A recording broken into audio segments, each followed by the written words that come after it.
Good morning everyone. Spring board के online platform पे आप सभी का स्वागत है।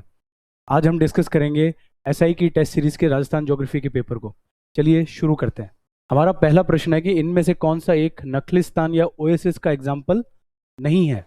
तो देखिए, ओएसिस या नखलिस्तान क्या होता है कि एक रेगिस्तान के बीच में पानी का सोर्स होता है।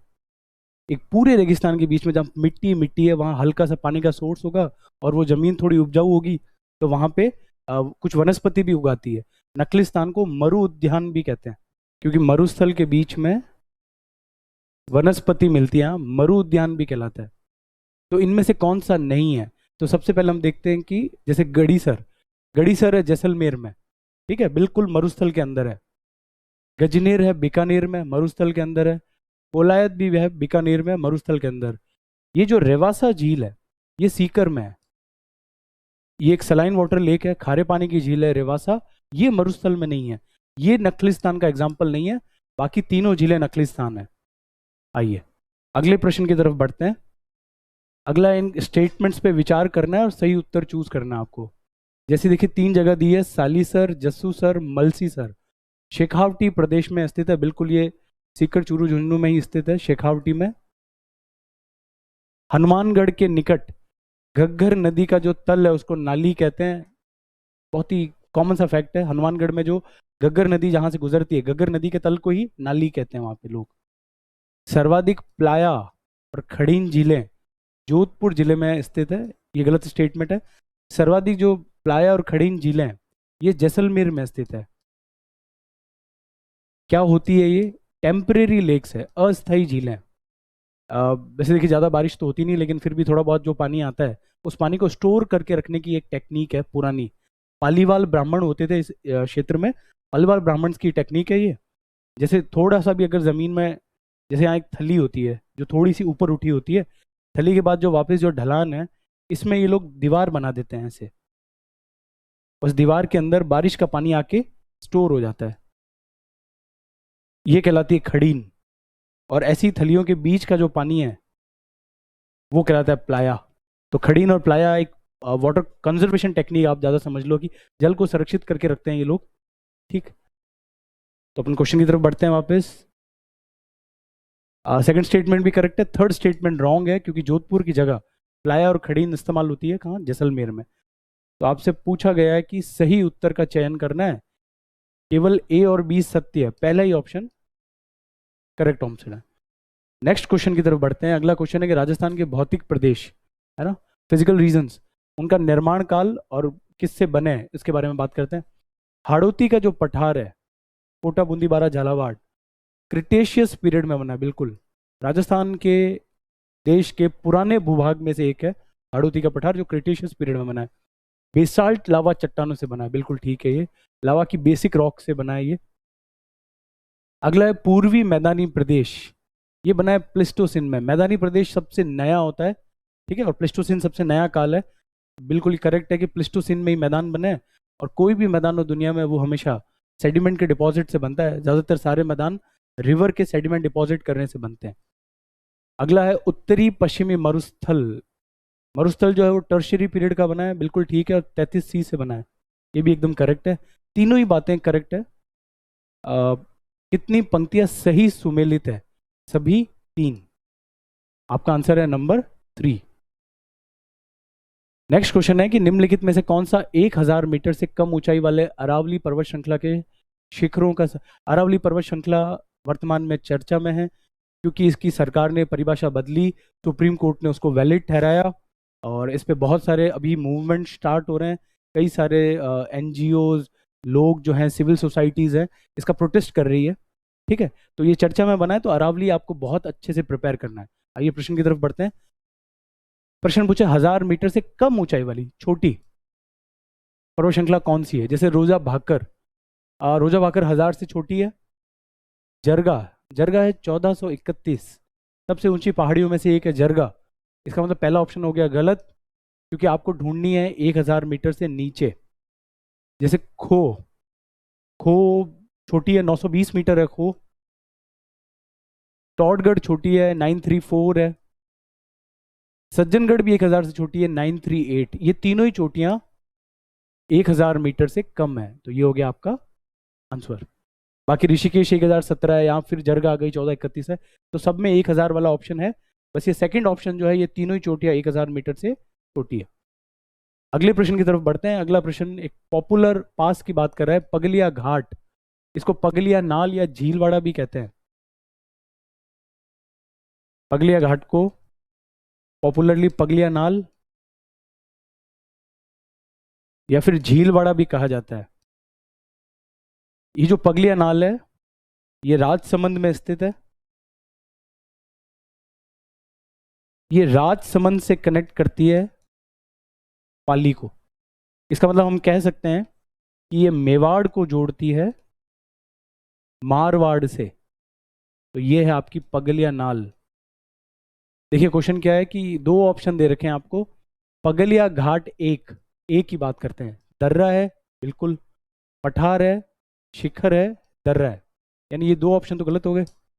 फिर है बी, कहाँ स्थित है? उत्तरी पूर्वी अरावली नहीं, राजसमंद में स्थित है, नीचे दक्षिणी अरावली। तो इसका करेक्ट आंसर है ऑप्शन नंबर 4।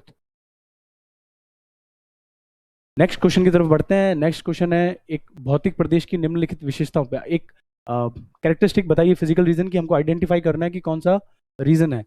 बनास नदी के उत्तरी भाग में स्थित है। देखिए खमनौर की पहाड़ियों से, जहां से बनास का ओरिजिन होता है, इस बनास नदी के ऊपर और नीचे एक मैदानी भाग है।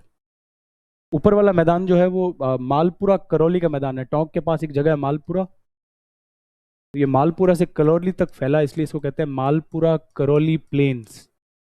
और बनास नदी के नीचे का जो मैदान है ये कहलाता है मेवाड़ प्लेन्स, मेवाड़ का मैदान। तो इसका विस्तार अजमेर, टोंक, सवाई माधोपुर तक है। ये इसकी बात हो रही है, मालपुरा करौली की। तो इस प्रदेश को पहचानिए। हाड़ौती का पठार नहीं है, वो कोटा बूंदी बारा झालावाड़। मेवाड़ का जो मैदान है वो बनास नदी के उत्तरी भाग में नहीं है, वो इसके दक्षिणी भाग में है, मालपुरा करौली का मैदान। और जो 56 का मैदान है ये प्रतापगढ़, बांसवाड़ा और इस तरफ है। तो सही आंसर इसका ऑप्शन नंबर 3।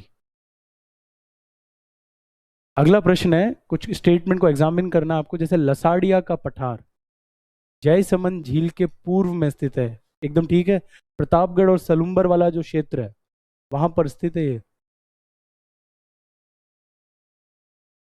प्रतापगढ़ और सलुम्बर वाले क्षेत्र में जयसमंद झील के बिल्कुल पूर्व में स्थित है। रोजा भाकर जो है वो उत्तरी अरावली में नहीं, रोजा भाकर जालोर में है। रोजा भाकर जो है वो जालोर में स्थित है, उत्तरी नहीं, दक्षिणी अरावली में स्थित है। और राजस्थान के विजया शक्ति बाड़मेर सांचौर में स्थित तेल के कुएं हैं। देखो लसाड़िया वाला स्टेटमेंट करेक्ट है, रोजा भाकर वाला गलत है। और ये करेक्ट स्टेटमेंट है विजया शक्ति, है ना, मंगला, ऐश्वर्या, कामेश्वरी, कई सारे तेल के कुएं हैं कहाँ? बाड़मेर और सांचौर के बेसिन में। तो ये भी करेक्ट स्टेटमेंट है। कौन सा कथन असत्य है? बी, केवल बी असत्य है, ए और सी दोनों करेक्ट है। आंसर है नंबर 3। अगला क्वेश्चन है कि निम्नलिखित में से अरावली की उस चोटी का चयन कीजिए और ऋषिकेश चोटी से ऊंची है और जरगा से नीची है। देखिए ऋषिकेश की हाइट है 1017 और जरगा की हाइट है 1431। देखो ये सारे क्वेश्चन प्रैक्टिस के लिए बहुत अच्छे हैं, इतना डिटेल शायद एग्जाम में ना पूछा जाए, पर इस तरह से आपको तैयारी इस तरह से रखनी है। तो ऋषिकेश चोटी से ऊंची चाहिए आपको। जैसे लीलागढ़ है, लीलागढ़ तो इस ब्रैकेट में नहीं आती, और लीलागढ़ जो है वो 800 मीटर के आसपास है। सज्जनगढ़ जो है वो 938 मीटर के आसपास है। ये जो धोनिया है ये ज़रूर 1183 मीटर है, जो बिल्कुल इसके ब्रैकेट के अंदर आती है, यानी इसका करेक्ट आंसर है धोनिया। और ये क्वेश्चन करने के लिए आपको अरावली की सारी चोटियाँ हाइट के साथ याद रहनी चाहिए। और याद करने का तरीका ये है कि आप सारे पीक्स को ब्रेक डाउन कर दें, उत्तरी अरावली, मध्य और दक्षिण में। उत्तरी की एक साथ याद रखें, उत्तरी के जिले देख लें, हर जिले में कौन सी पीक है। फिर मध्य अरावली में कौन से डिस्ट्रिक्ट्स हैं, उनमें कौन सी पीक है, ऐसे ही दक्षिण अरावली में कौन सी है। तो इस तरह आप इजीली और बहुत इफेक्टिव तरीके से सारी पीक्स याद रख पाएंगे। अगले क्वेश्चन की तरफ बढ़ते हैं। अगला क्वेश्चन है कि उद्योगों को उनकी अवस्थिति में से कौन सा एक सुमेलित नहीं है। चलिए बात करते हैं। स्टेट केमिकल वर्क्स डीडवाना में है, ये करेक्ट है। जो खिलौना टॉय पार्क है वो कोटा में है, ये भी करेक्ट है। लेदर कॉम्प्लेक्स जो है वो अजमेर में, ये रॉन्ग है। लेदर कॉम्प्लेक्स है मानपुरा माचेड़ी जयपुर में, सीधा सीधा फैक्ट पे आधारित क्वेश्चन है। उद्योग में मानपुरा, माचेड़ी, जयपुर।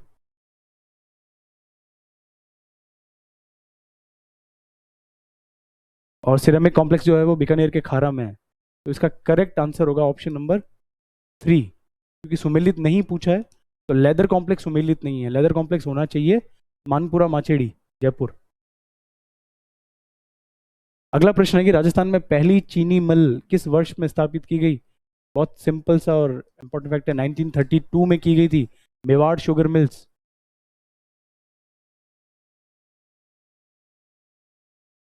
और ये जो मेवाड़ शुगर मिल्स है ये भोपाल सागर चित्तौड़गढ़ में है।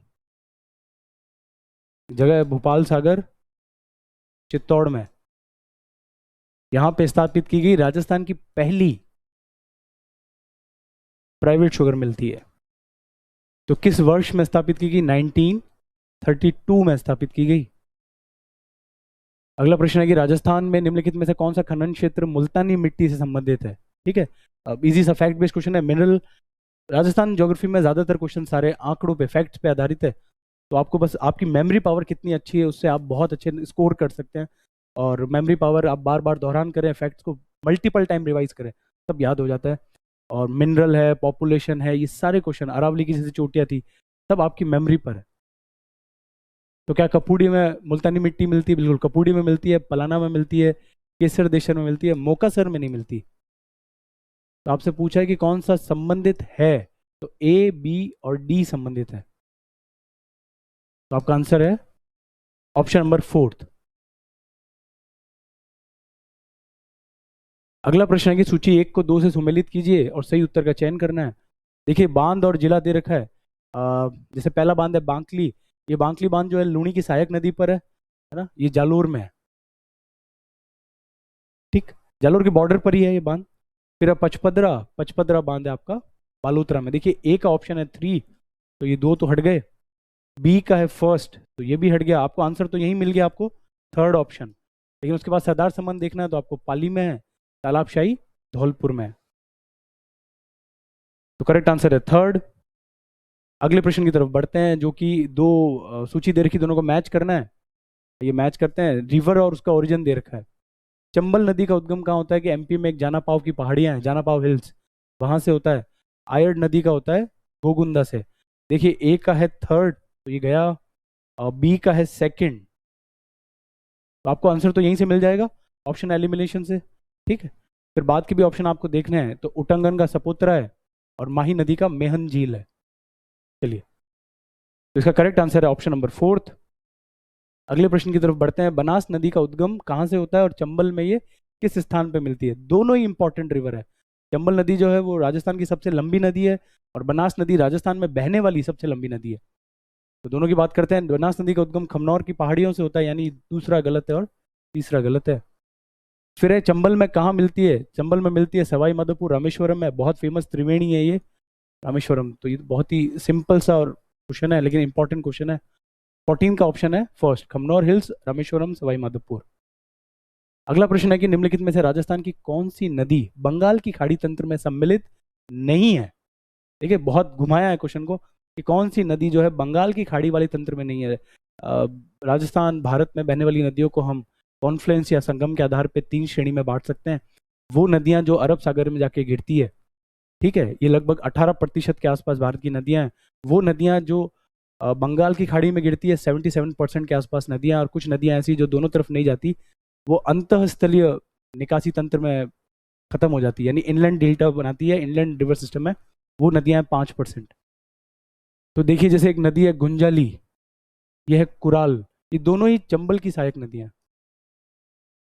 और ये जो चंबल नदी है, ये चंबल नदी जाके मिलती है यमुना में, यमुना मिलती है गंगा जी में, और गंगा जी जाके गिरती है बंगाल की खाड़ी में। हमको वो ढूंढना जो बंगाल की खाड़ी में नहीं गिरती है। तो ए और बी तो बंगाल की खाड़ी में गिरती है, इसका मतलब जहां बी है और ए है वो ऑप्शन आप काट दो। ठीक, अगला है गलवा। गलवा जो है वो बनास की सहायक नदी है। ये गलवा जाके गिरती है बनास में, बनास गिरती है चंबल में, चंबल यमुना में, यमुना गंगा में, गंगा बंगाल की खाड़ी में। इसका मतलब सी भी नहीं होना चाहिए। तो देखिए, ऑटोमेटिकली आंसर बचा है आपका ऑप्शन नंबर 3। और इराव और सोम दोनों ही माही नदी की सहायक नदियाँ, है ना, जो खंबात की खाड़ी में गिरती है, यानी कि अरब सागर की तरफ जाके गिरती है। तो आपका करेक्ट आंसर है थर्ड ऑप्शन। अगला है कि कुछ कैरेक्टरिस्टिक्स दे रखी है, आपको बताना है कि किसके बारे में बात हो रही है। राजस्थान की सबसे छोटी अंतः प्रवाही नदियां, तो राजस्थान की अंतः प्रवाही नदियां ही बहुत लिमिटेड है। सबसे छोटी बोल दिया, मतलब जैसलमेर की कांकणी या कांकणे की बात हो रही है। जैसलमेर में बुज झील का निर्माण करती है, बिल्कुल ठीक है, कोटरी से निकलती है और बुज में जाकर समाप्त हो जाती है। इसकी उत्पत्ति कोटरी ग्राम से होती है। किसकी बात हो रही है, कांकणी या कांकने, ये दोनों ही नाम इस नदी के लिए प्रयोग किए जाते हैं। आंसर है आपका थर्ड। अगला क्वेश्चन है, त्रिवेणी स्थल और उससे संबंधित नदियां, राजस्थान की सबसे प्रमुख त्रिवेणी है, ये वैसे भी आपको आनी चाहिए, ठीक है, रिवर में सबसे इंपॉर्टेंट टॉपिक में से है। बिगोद जो है वो भीलवाड़ा में है, करेक्ट। ये एक त्रिवेणी है जहाँ तीन नदियां आके मिलती है। वो नदियां बनास है, बिल्कुल बनास आती है, खारी और डाई नहीं आती यहाँ पे। यहाँ आती है बनास, बेड़च और मिनाल, ये इसका मतलब पहला स्टेटमेंट है रॉन्ग। दूसरा है राजमहल, जो कि टोंक में है, बिल्कुल ठीक है, राजमहल टोंक में है। इसमें भी आके मिलती है बनास, खारी और डाई, ये इसके लिए है, यानी ये भी गलत है। राजमहल में जो तीन नदियां मिलती है वो बनास, खारी और डाई है, और बिगोद में मिलती है बनास, बेड़च और मिनाल। तो दोनों स्टेटमेंट गलत हो गया। तीसरा है रामेश्वरम, रामेश्वर है राजसमंद में, बिल्कुल नहीं, अभी पिछले क्वेश्चन में हमने देखा था जहाँ बनास जाके चंबल में मिलती है, सवाई माधोपुर में, वो जगह है रामेश्वरम। तो रामेश्वर राजसमंद में नहीं होकर कहाँ स्थित है, सवाई माधोपुर। और तीन नदियां जो मिलती है वो बनास चंबल में मिलती है, और वहाँ छोटी नदी मिलती है सीप। ये नदियां तो ठीक है, लेकिन स्टेटमेंट तीनों ही रॉन्ग है। कितनी पंक्तियां सही सुमेलित है, कोई भी नहीं। आंसर है फोर्थ, तीनों ही गलत सुमेलित है। अगला प्रश्न है, निम्नलिखित कथनों पर विचार कीजिए। सांभर राजस्थान की सबसे बड़ी खारे पानी की झील है, बिल्कुल, भारत की सबसे बड़ी खारे पानी की झीलों में आती है सांभर। द्रव्यवती नदी का उद्गम मानसागर झील से होता है, बिल्कुल, जयपुर की मानसागर झील है जहां से द्रव्यवती नदी निकलती है। अमरकूट झील खारे पानी की झील है, बिल्कुल नहीं, उदयपुर के पास स्थित है। ये सारी नदी, ये जो है या वर्षा के जल से बनने वाली झीलें सारी मीठे पानी की झील है। खारे पानी की झील ज्यादातर अपन को उत्तरी पश्चिमी राजस्थान की तरफ मिलेगी। तो ये खारे पानी की नहीं है, एक फ्रेश वाटर लेक है, मीठे पानी की झील है। आपसे पूछा गया उसमें कौन सा कथन असत्य है, तो तीसरा सी जो है वो असत्य है, केवल सी, ऑप्शन है थर्ड। नेक्स्ट क्वेश्चन है, फिर स्टेटमेंट दिए और पूछा किसके बारे में बात हो रही है। इस झील के किनारे बाहुबली पहाड़ी है, बहुत सुंदर पहाड़ी है, बहुत चर्चा में रहती है बाहुबली पहाड़ी। वैसे तो झील का नाम आपको बाहुबली पहाड़ी से ही समझ में आ जाएगा। जियान सागर की बात हो रही है, ये जानाबाई के नाम पे रखा गया था इसका नाम जियान सागर। इस झील में महासीर प्रजाति की मछली मिलती है, बहुत बहुत बड़ी मछली होती है, आप देखना, इंटरेस्टिंग है, गूगल करके इसकी पिक्स देखना, आपको हमेशा याद रहेगी, बहुत बड़ी मछली होती है महासीर। तो इसका करेक्ट आंसर है ऑप्शन नंबर 1। अगला क्वेश्चन है कि मृदा के प्रकार को जिले से सुमेलित करना है, ठीक है। जैसे पहली है माउंटेन सॉइल, पर्वतीय मृदा, दो जगह मिलती है, कोटा और अजमेर में। कोटा करेक्ट ऑप्शन, ए का है सेकंड, तो देखिए दो तो एलिमिनेट हो गए। फिर है साई रोजेक्स, साई रोजेक्स मिलती है श्रीगंगानगर में। श्रीगंगानगर में कई सारी मिट्टियां मिलती है, साई रोजेक्स, रेवेरिना, ठीक। तो बी का है फर्स्ट, दोनों में ही बी का फर्स्ट है। फिर है जलोढ़ मृदा, देखिए जलोढ़ मृदा मिलती है आपको पूर्व के मैदान में, ये जो पूरा बेल्ट है अलवर, भरतपुर, धौलपुर और ये यहाँ मिलती है आपको जलोढ़ मृदा, यानी सी का ऑप्शन है थर्ड। तो आपको आंसर मिल गया है फोर्थ ऑप्शन। और मध्यम गहरी काली मृदा मिलती है 12 में, ये हाड़ौती में मिलती है, कोटा, बूंदी, बारा, झालावाड़, 4 डिस्ट्रिक्ट्स में। तो करेक्ट आंसर है फोर्थ। अगला क्वेश्चन है कि इनमें से विचार करिए, राजस्थान में सर्वाधिक पाई जाने वाली मिट्टी। सीधा ही क्वेश्चन यहां से सॉल्व हो जाता है, सर्वाधिक जो मिट्टी मिलती है वो सैंडी सॉइल है, बलुई मिट्टी है। राजस्थान में सर्वाधिक पाई जाने वाली मिट्टी है बलुई। इसमें कैल्शियम की मात्रा अधिक होती है, बिल्कुल, इसे बार बार सिंचाई की आवश्यकता होती है, बिल्कुल ठीक। तो आपका करेक्ट आंसर है ऑप्शन नंबर 2। फिर है सिंचाई परियोजना को सुमेलित नहीं है वो बताना है आपको, ठीक। सोरखंड जो है वो 12 की परियोजना है। दिगोद जो है वो कोटा में है। बत्तीसा नाला सिरोही में है, इसके सामने उदयपुर लिखा है जो कि रॉन्ग है। बत्तीसा नाला कहाँ है, सिरोही में। जब हम क्लास में सिंचाई की परियोजना करते हैं तो आपको याद है कि हमने 55 प्रोजेक्ट्स किए थे राजस्थान के, ऑलमोस्ट सब प्रोजेक्ट्स कवर करने की कोशिश की और याद करने की कोशिश की सारी। तो ये उससे सीधा सीधा स्ट्रेट फॉरवर्ड क्वेश्चन है, बत्तीसा नाला जो है वो सिरोही में। तो इसका सुमेलित नहीं है, तो बत्तीसा नाला सुमेलित नहीं है, ऑप्शन नंबर 3 इसका आंसर है। अगला क्वेश्चन है, झील को पूर्व से पश्चिम की दिशा में विस्तृत करना। इंटरेस्टिंग क्वेश्चन लग रहा है। माउंटा झील जो है वो जयपुर में है, बालसमंद जोधपुर में है, गड़ीसर जैसलमेर में है, फॉयसागर अजमेर में है। जयपुर के बाद जोधपुर फिर जैसलमेर, ये तो क्रम चल रहा है पूर्व से पश्चिम, लेकिन फिर अजमेर आ गया, ये गलत है। गड़ीसर जैसलमेर में पहली झील पूर्व में होनी चाहिए, ना कि पश्चिम में। तो ये देखिए कि जयपुर के आसपास तो है मावठा, अजमेर में है फॉयसागर, जोधपुर में है बालसमंद और जैसलमेर में है गड़ीसर। ये है पूर्व से पश्चिम की तरफ आप चलेंगे तो आपको ये क्रम नजर आएगा। तो देखिए मावठा, फॉयसागर, बालसमंद, गड़ीसर, ये है पूर्व से पश्चिम का सही क्रम। चलिए नेक्स्ट क्वेश्चन है, कौन सी नहर इंदिरा गांधी की लिफ्ट नहर है? इंदिरा गांधी बहुत इंपॉर्टेंट टॉपिक है स्टिल, हालांकि अब एक नया महत्वाकांक्षी परियोजना हमारी चल रही है, राम जल सेतु, राजस्थान मध्य प्रदेश जल सेतु। तो अब उससे प्रश्न बनने की संभावना अधिक है, लेकिन इससे इसका महत्व कम नहीं हो जाता। इसको आपको अच्छी तरह प्रिपेयर करके रखना है। देखिए चारण वाला, ये चौधरी कुमाराम, ये एक लिफ्ट नहर है। बाकी ये सारी जो नहर है इनका ढाल इस तरह से है कि इनको लिफ्ट करने की जरूरत नहीं है। चौधरी कुमाराम जो नहर है ये राजस्थान के पूर्व की तरफ जाती है, इसलिए इसको लिफ्ट करने की जरूरत है। तो सही आंसर है ऑप्शन नंबर 2, ये है आपका आंसर।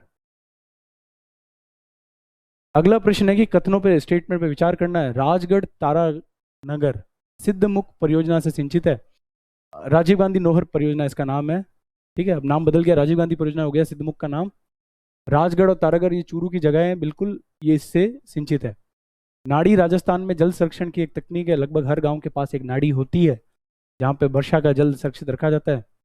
राजस्थान का जो धौलपुर जिला है अवनालिका अपर्दन गली इरोजन से ग्रस्त है, बिल्कुल चंबल नदी का बेल्ट है पूरा और यहाँ पे गली इरोजन होता है। सही कथन कौन से? तीनों ही कथन सत्य हैं, उपयुक्त सभी, ऑप्शन नंबर 4। निम्नलिखित में से कौन सा युग्म सूती वस्त्र मिल है, कॉटन टेक्सटाइल मिल और उसके सेंटर बता रखे हैं? जैसे कि the Krishna cotton mills Beawar, बिल्कुल सबसे पुरानी मिल्स में से एक है। Shardul textile Sriganganagar, Aditya mills limited Ajmer, ये सारे फैक्ट्स हैं, सारे करेक्ट है। मेवाड़ टेक्सटाइल मेवाड़ टेक्सटाइल है भीलवाड़ा में। देखो यही कंफ्यूजिंग है, मेवाड़ से आपको उदयपुर सही लगेगा, लेकिन मेवाड़ टेक्सटाइल कहाँ है? भीलवाड़ा में, राजस्थान के मैनचेस्टर में। आपसे पूछा गया कौन सा सुमेलित नहीं है, तो 4th ऑप्शन सुमेलित नहीं है, यहाँ पे उदयपुर की जगह आना चाहिए था भीलवाड़ा। अगला प्रश्न है, जोधपुर, नागौर, जालोर में अधिकांशतः किस प्रकार की मृदा पाई जाती है? पहला ही ऑप्शन करेक्ट है, धूसर, भूरी, जलोढ़ मृदा।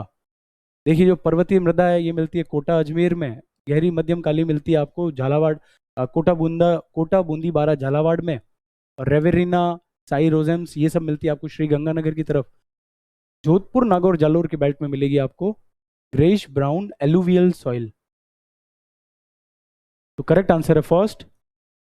अगला ऑप्शन है 2011 की जनगणना के अनुसार, सीधे सीधे फैक्ट बेस्ड क्वेश्चन है, पॉपुलेशन आपको बहुत अच्छी तरह रिवाइज करनी है, ठीक है, नया पॉपुलेशन सेंसस डेटा आ जाए उससे पहले बढ़िया पढ़ के एग्जाम निकाल देना है आपको।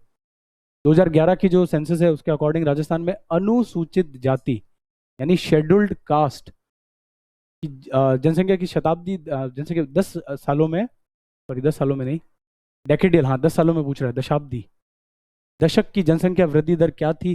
तो दशक की जनसंख्या वृद्धि 26.1, पहला ही ऑप्शन करेक्ट है, सीधा फैक्चुअल है इसमें। बस ये आपको डेटा यूं का यूं याद रखना है कि ऐसे की पॉपुलेशन जो पिछले 10 सालों में है उनमें 26.1% की वृद्धि हुई है। अगला है कि राजस्थान की शहरी साक्षरता दर कितनी थी 2011 के अकॉर्डिंग?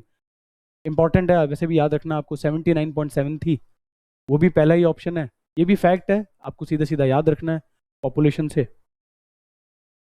अगला भी सेंसस से है कि निम्नलिखित में से कौन सा जिला समूह में महिला साक्षरता 40% से कम है, यानी सबसे कम है?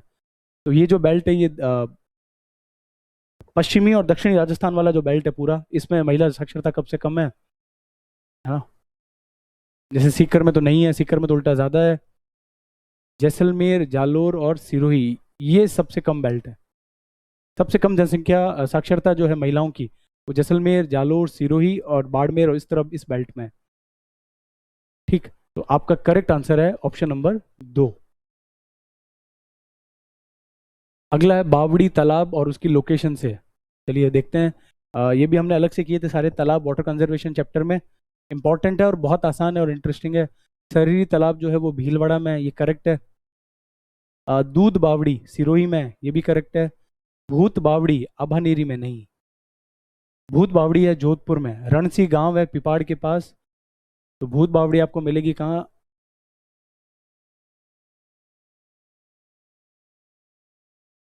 रणसी गांव, जोधपुर में। सही सुमेलित नहीं है, तो तीसरा ऑप्शन सही सुमेलित नहीं है। बाकी सुख तालाब सवाई माधोपुर में है। अगले प्रश्न की तरफ बढ़ते हैं। कुछ स्टेटमेंट है, जैसे नेहरू जी ने मल्टीपर्पज प्रोजेक्ट्स के बारे में कहा था कि ये टेम्पल्स ऑफ मॉडर्न इंडिया, आधुनिक भारत का मंदिर है। बिल्कुल, नेहरू जी बहुत ज़्यादा इसमें बिलीव करते थे और उन्होंने बहुत ज़्यादा प्रमोट भी किया है। और स्टार्टिंग की जितनी योजनाएं हैं वो नेहरू जी के उसकी वजह से ही आई है, मोटिवेशन की वजह से। ठीक है, तो नेहरू जी ऐसा मानते थे, बिल्कुल ठीक है, और ये स्टेटमेंट भी उनका है। राजस्थान का जो सिंचाई का प्रबंधन और प्रशिक्षण संस्थान है, ये कोटा में अवस्थित है, ये भी करेक्ट स्टेटमेंट है, ये भी फैक्ट है, यहाँ स्थित है। कौन सा कथन असत्य है? तो दोनों ही असत्य नहीं है, न तो ए न ही बी। करेक्ट आंसर है ऑप्शन नंबर 4। अगले प्रश्न की तरफ बढ़ते हैं। अगला है आईजीएनपी के बारे में, इंदिरा गांधी नहर प्रोजेक्ट के बारे में, कि कौन सा सुमेलित नहीं है। इसकी योजना कंवर सेन ने बनाई थी, बिल्कुल इंजीनियर कंवर सेन ने इनकी योजना बनाई थी। नींव का पत्थर गोविंद वल्लभ पंत ने रखा था, ये भी करेक्ट स्टेटमेंट है। उद्घाटन करता जवाहरलाल नेहरू नहीं, नेहरू जी नहीं आ पाए थे यहाँ पे। उद्घाटन जो है वो सर्वपल्ली राधाकृष्णन जी ने किया था, डॉक्टर एस राधाकृष्णन।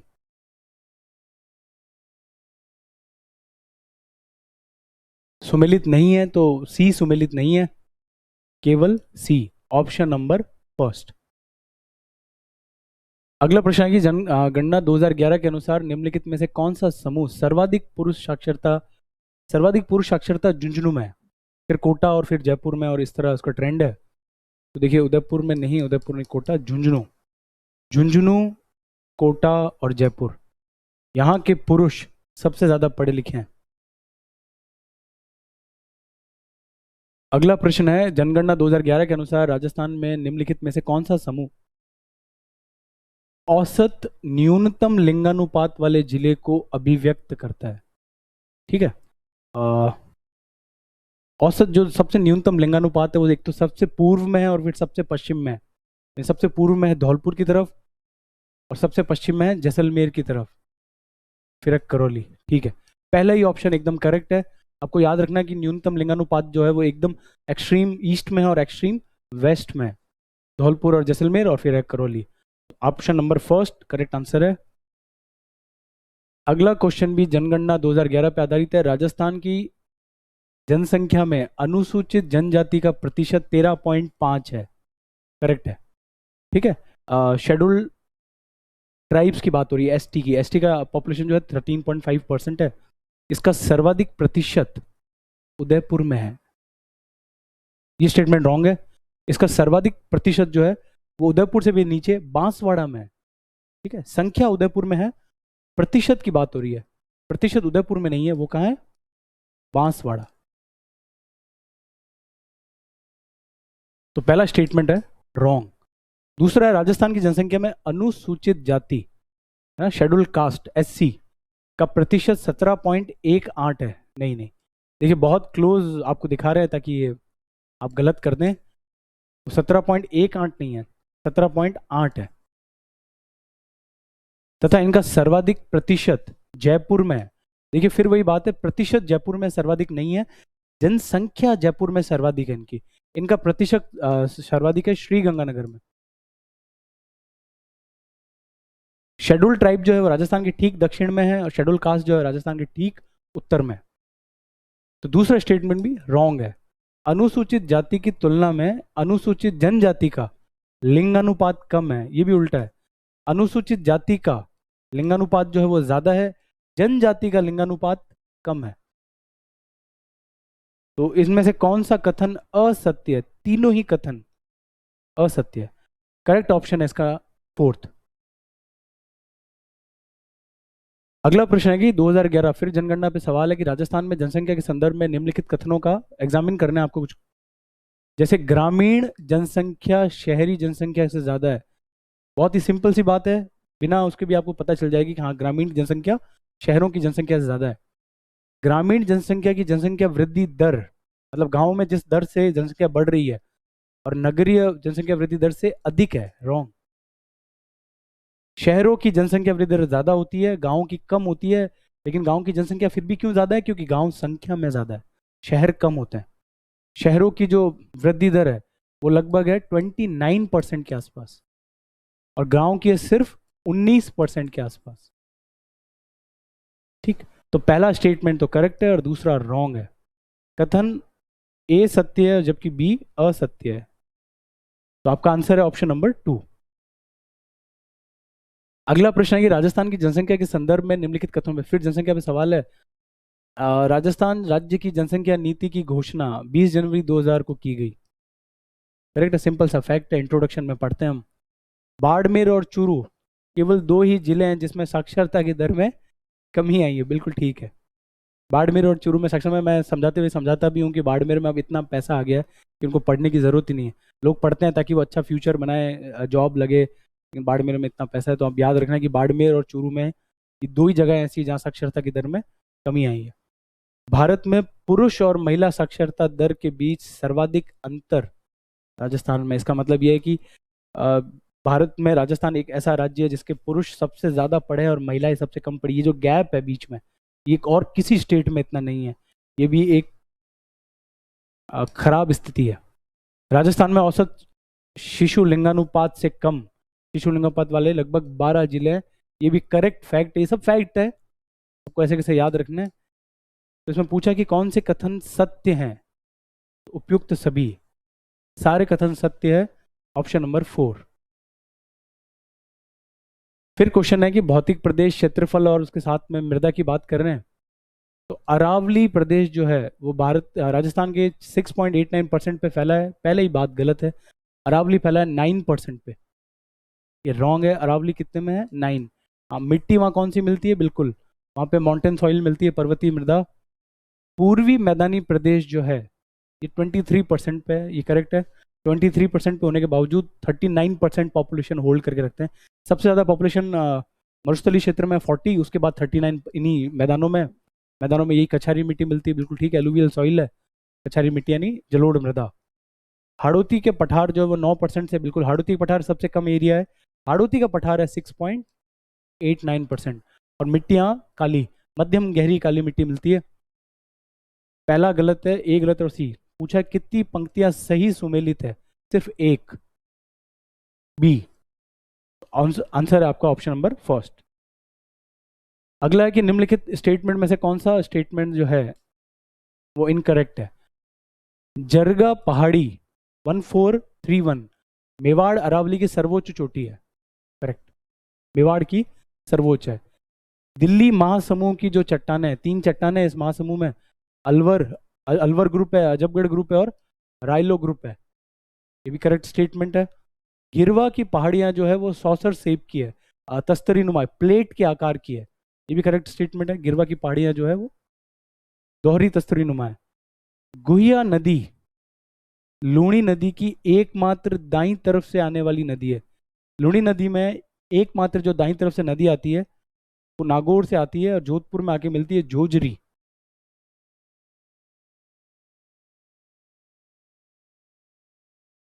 और यही वो जोजरी नदी है एकमात्र जिसको, लूणी नदी की जितनी सहायक नदियां हैं वो लगभग सब अरावली की ओरिजिन से है, ये एक जोजरी है जिसका ओरिजिन अरावली नहीं है। तो फोर्थ स्टेटमेंट गलत है, असत्य कथन का चयन करना है। तो आपका करेक्ट आंसर है ऑप्शन नंबर 4। अगला प्रश्न है कि इन नदियों को उनकी लंबाई के अनुसार असेंडिंग आरोही क्रम, बढ़ते हुए क्रम में लगाना है। नदियां चंबल, माही, बनास, लूणी। तो सबसे लंबी नदी है चंबल, यानी सबसे बाद में आनी चाहिए चंबल।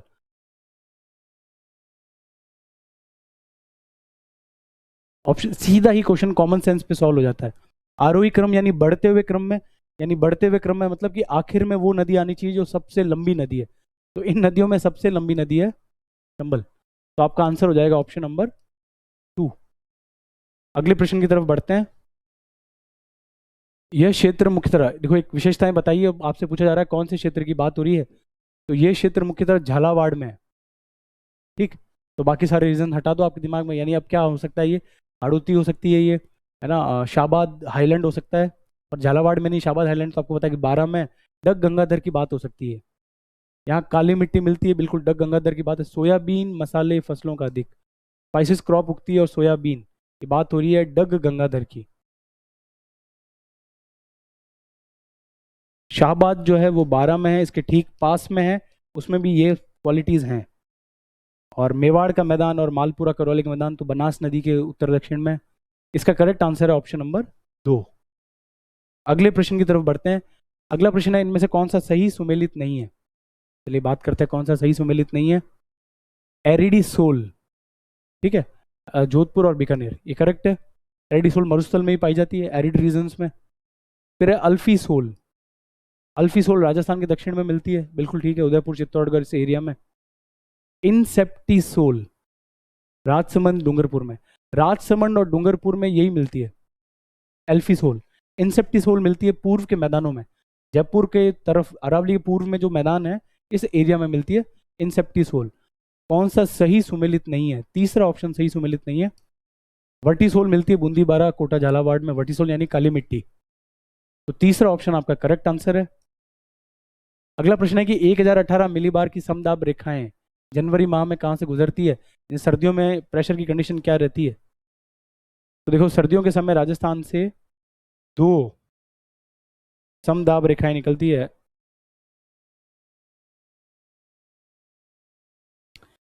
देखिए जो पहली समदाब रेखा निकलती है वो है बीकानेर, चूरू और सीकर से, यह है 1019 मिलीबार की।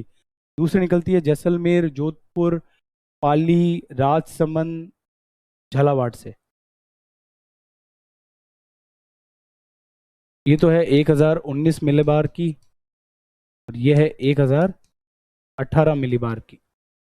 तो सर्दियों में 2, जनवरी में 2 प्रेशर लाइंस निकलती है, जैसलमेर, जोधपुर, चूरू। ये हो गया रॉन्ग, ये है बीकानेर, चूरू, सीकर से। जैसलमेर, जोधपुर, पाली, जैसलमेर, जोधपुर, पाली, राजसमंद, चित्तौड़, झालावाड़, ये करेक्ट आंसर है। यह है 1018 की मिलीबार लाइन। आंसर है आपका ऑप्शन नंबर 2। अगला जो क्वेश्चन है वो है थॉर्नथ्वेट के जलवायु वर्गीकरण के अनुसार निम्नलिखित में से कौन सा सही सुमेलित है। सलूम्बर यानी प्रतापगढ़ उदयपुर के आसपास की बात हो रही है, ये रीजन CA-W है, ये करेक्ट है। थॉर्नथ्वेट का जो क्लासिफिकेशन है उसमें 2 सिंबल कैपिटल का A और B राजस्थान में एप्लीकेबल नहीं है, C, D और E लगता है राजस्थान में, और A- ज्यादातर राजस्थान में है, B- सिर्फ एक क्षेत्र में है। तो ब्यावर, अजमेर, अरावली के मध्य वाला जो क्षेत्र है वो DA-W है, ये भी करेक्ट है। और DB-W झुंझुनू वाला क्षेत्र है, ये रॉन्ग स्टेटमेंट है। यहाँ पे DA- और W है, ठीक है। W का मतलब वो जगह है जहाँ पर विंटर ड्राई रहती हो, बारिश सारी, गर्मियों में सब जगह W ही है वैसे राजस्थान में। दक्षिणी पश्चिमी बीकानेर में E है, E यूज़ किया जाता है, बिल्कुल ही कम बारिश हो रही है उस क्षेत्रों में। तो पूछा गया कौन सा सुमेलित है, तो C के अलावा सारे सुमेलित है, A, B और D। तो आपका करेक्ट आंसर है D ऑप्शन। अगला जो प्रश्न है वो है कोपेन के जलवायु वर्गीकरण में BSHW क्या दर्शाता है। बहुत ही सिंपल सा वर्गीकरण है। इस S का मतलब होता है स्टेपी, है ना, और हम समझने के लिए इसको याद रखते हैं सेमी एरिड, अर्ध शुष्क क्षेत्र। तो उष्ण शुष्क मरुस्थल नहीं, वो है BWHW, अर्ध शुष्क या स्टेपी। ये जो S है ये स्टेपी को ही रिप्रेजेंट करता है। तो इसका करेक्ट आंसर है ऑप्शन नंबर 2। अगला प्रश्न है कि निम्नलिखित में से कथनों पे, स्टेटमेंट पे विचार करना, कौन सा सही नहीं है। गलत स्टेटमेंट ढूंढना है आपको। राजस्थान में अधिकांश वर्षा साउथ वेस्ट मानसून से होती है, करेक्ट। इंडिया में ही अधिकांश वर्षा साउथ वेस्ट मानसून से होती है, 74.9। राजस्थान में 40 सेंटीमीटर समवर्षा रेखा पूर्व के मैदान और पश्चिम के मरुस्थल को अलग करते हैं, ये थोड़ा सा गलत है। 40 की जगह 50 होता है करेक्ट आंसर।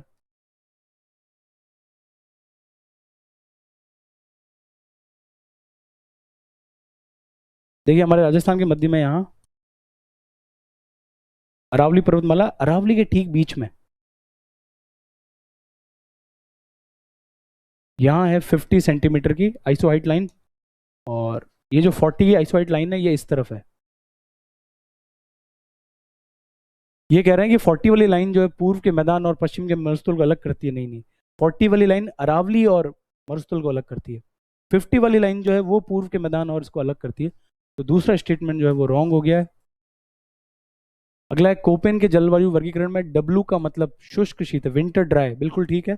विंटर ड्राई यानी बारिश विंटर में नहीं होगी, सर्दियां सूखी जाती है, बारिश होती है गर्मियों में, जो कि भारत में लागू होता है। और कोपेन के क्लाइमेट क्लासिफिकेशन के 3 बेस थे, बिल्कुल, वेजिटेशन था, रेनफॉल था और टेम्परेचर था। तो सही नहीं है, तो एक ही सही नहीं है, वो है बी, जो कि ऑप्शन नंबर 1। अगला क्वेश्चन है वनस्पति को कोपेन के अकॉर्डिंग मिलना है, ठीक है। सिंपल सी बात है, मरुदभिद वनस्पति, यह है BWHW। बी जो है वो कम बारिश को रिप्रेजेंट करता है, ठीक है, पश्चिमी राजस्थान की तरफ। तो यह BWW। स्टेपी अभी आपने देखा BSHW। ए का तो है 4th और बी का है 2nd, तो सीधा आपका आंसर निकल के आ गया है ऑप्शन नंबर 3। शुष्क मानसूनी वनस्पति ठीक उसके सामने CWG है, और सवाना तुल्य मिलती है आपको AW में। तो इसका करेक्ट आंसर है ऑप्शन नंबर 3। अगला है भारतीय राजस्थान की मानसून रिपोर्ट 2025। इसमें निम्नलिखित कथनों पर विचार करना है आपको, बिल्कुल। मानसून की ऋतु में राजस्थान में सामान्य वर्षा 435.6 मिलीमीटर है के बजाय इतनी दर्ज करी गई है, बिल्कुल ठीक है। ये वास्तविक वर्षा है ये, और वो वर्षा है बिल्कुल औसत की। राजस्थान में सर्वाधिक वर्षा 12 जिले में दर्ज की गई है, ये भी करेक्ट है। ये आप रिपोर्ट पढ़ोगे, सीधा सीधा रिपोर्ट पे आधारित है, रिपोर्ट में कुछ फैक्ट्स हैं वो उस पर डिपेंड कर रही है। राजस्थान में सर्वाधिक दीर्घ अवधि औसत वर्षा विचलन LPA की बात हो रही है, ठीक। ये LPA सबसे ज्यादा सिरोही में देखा गया है, एक गलत है। सबसे ज्यादा जो विचलन है हनुमानगढ़ में देखा गया है, सबसे कम विचलन सिरोही। जिस क्षेत्र में बारिश सबसे ज्यादा होगी वहां विचलन सबसे कम होगा। जिन क्षेत्रों में बारिश कम होती है वहां विचलन होने की संभावना सबसे ज्यादा है। तो सिरोही में तो सबसे कम है। कहाँ देखा गया है? ये देखा गया HG में, हनुमानगढ़।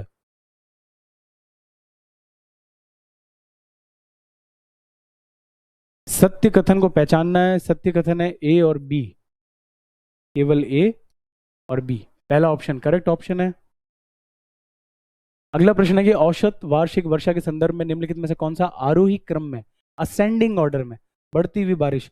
ये भी वो मानसून वाली रिपोर्ट जो है उसके ऊपर सीधा फैक्ट बेस्ड भी है।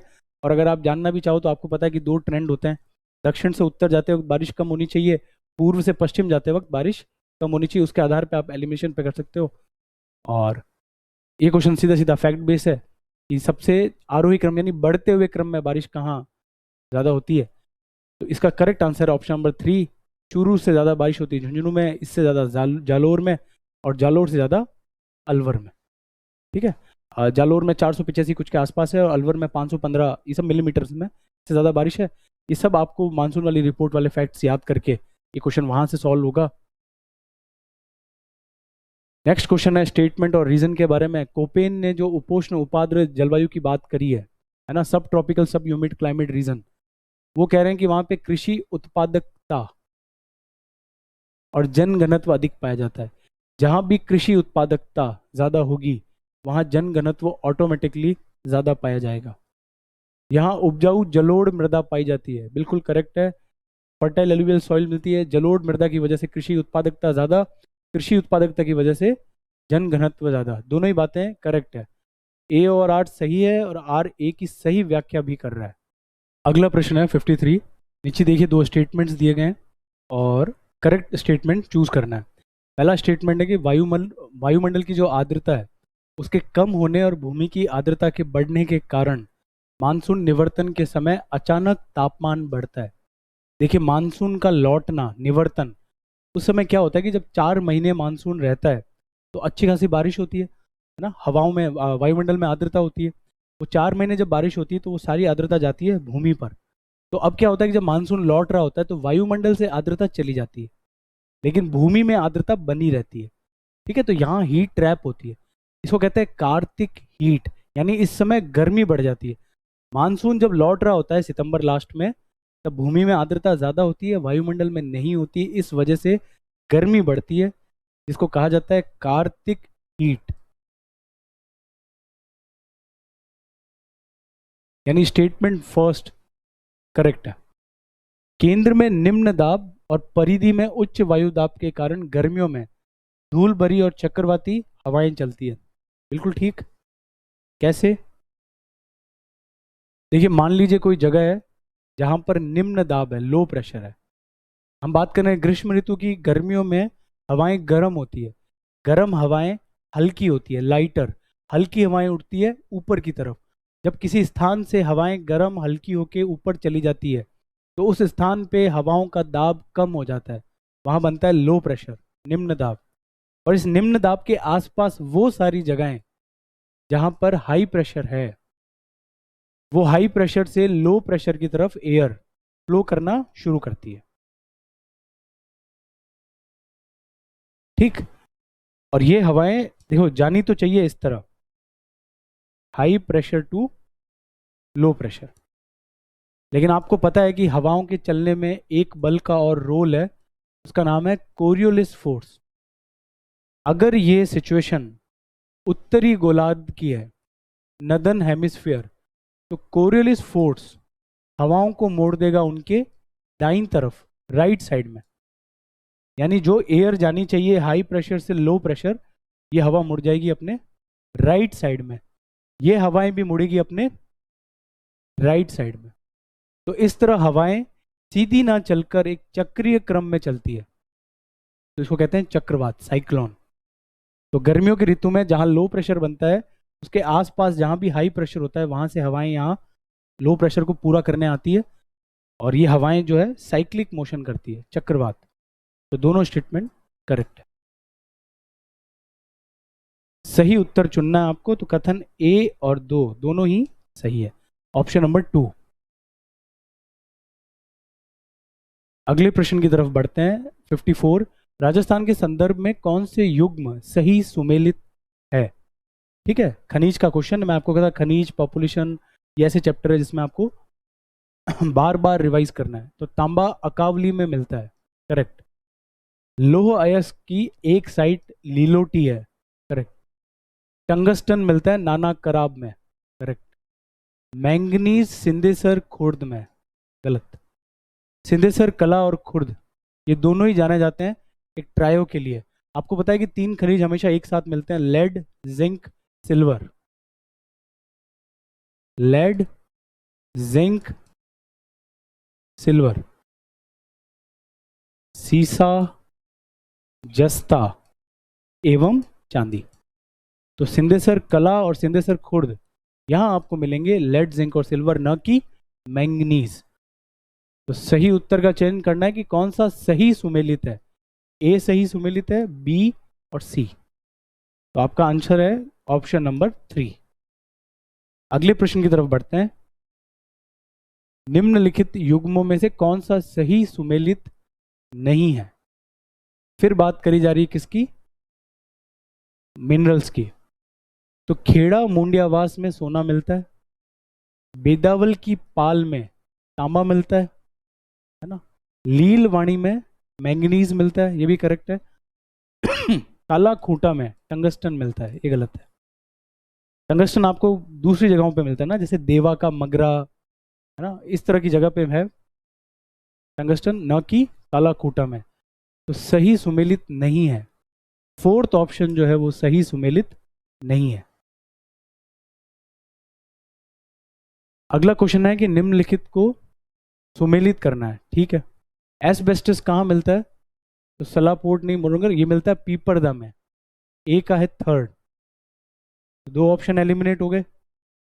सोप स्टोन कहाँ मिलता है? सोप स्टोन मोरा का डूंगर में मिलता है, तो बी का है सेकंड, एक ऑप्शन और गया। करेक्ट आंसर मिल गया आपको थर्ड ऑप्शन। इसके अलावा रॉक फॉस्फेट कहाँ मिलती है? तो सल्लो पार्ट में मिलती है। जिप्सम कहाँ मिलता है? भदवासी में। नेक्स्ट क्वेश्चन है राजस्थान की खनिज नीति 2024, बहुत इंपॉर्टेंट है और ये पूरी खनिज नीति आपको याद रखनी है। 2047 तक खनिज निष्कर्षण को 58 से 70 करना है, 58-70। पिछले आरएस प्री का भी क्वेश्चन है ये, तो ये करेक्ट स्टेटमेंट है।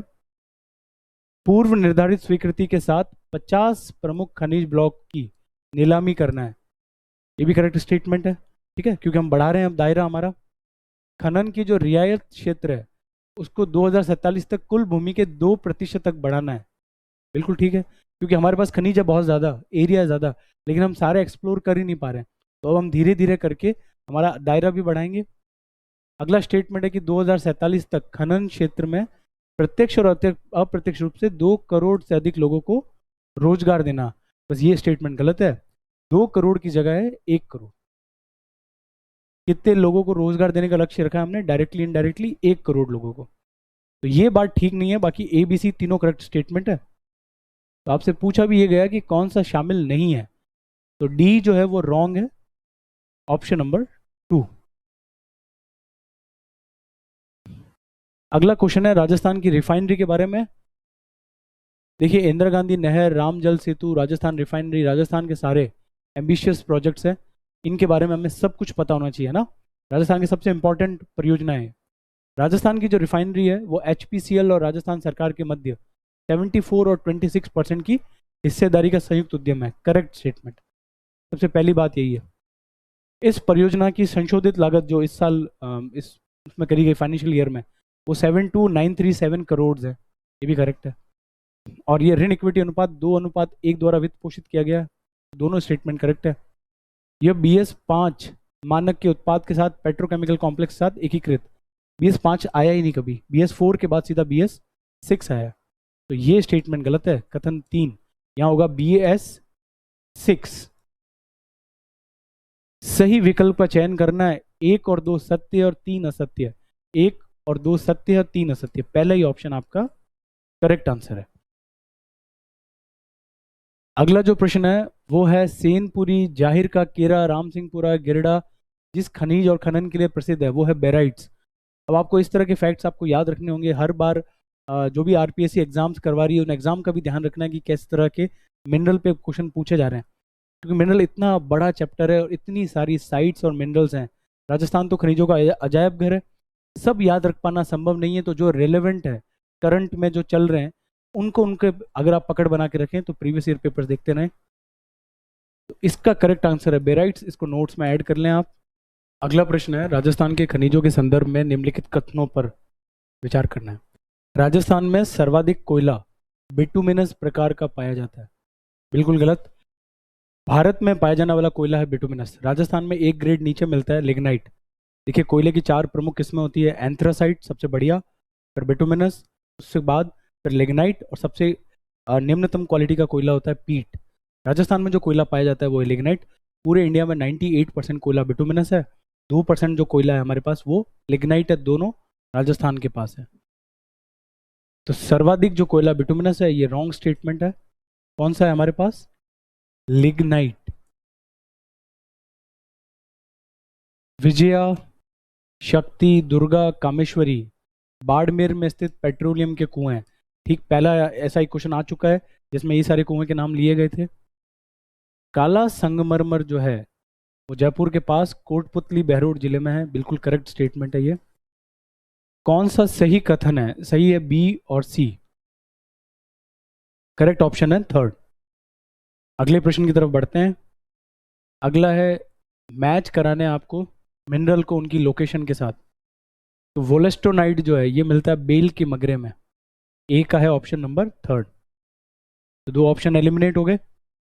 फिर फायर क्ले लिखा है, फायर क्ले मिलता है आपको बनिया खेड़ा में, यानी बी का ऑप्शन है फोर्थ। करेक्ट आंसर तो आपको यही मिल गया, which is your option number fourth. C, गुलाबी संगमरमर मिलता है भरतपुर में, है ना, पत्थर का बेल्ट उसी तरफ है। बेरिलियम मिलता है आपको शिकारवाड़ी में। ठीक, उदयपुर में है शिकारवाड़ी, बेरिलियम 3 जगह ही मिलता है, जयपुर, अजमेर और उदयपुर में। तो करेक्ट ऑप्शन है फोर्थ। अगला प्रश्न है कौन से स्थल की राजस्थान की रामसर साइट में शामिल है? देखिए, इस साल 3 नए जगहों को रामसर स्थल घोषित किया गया है, तो ये चर्चा में है, इसीलिए मोस्ट इंपॉर्टेंट है रामसर साइट। राजस्थान की रामसर साइट आपको सारी की सारी याद होनी चाहिए। राजस्थान की सबसे पहली रामसर साइट 1981, इंडिया में चिल्का और केवला देव, ये इंडिया की पहली 2 रामसर साइट थी, उसमें राजस्थान था केवला देव। तो केवला देव सबसे पहली रामसर साइट थी 1981 में। फिर बनी 1990 में सांभर, 1990 में दूसरी। फिर इस साल 3 बनी है, खींचन पलोदी में, मेनार उदयपुर में, और सिलीसेड अलवर में, झील एक सिलीसेड। राम सागर जो है वो रामसर साइट नहीं है। कौन सी साइट शामिल है? तो ABCDF, यानी ई नहीं होना चाहिए उसमें। ये करेक्ट आंसर है, ABCDF। ये रामसर साइट क्या होती है?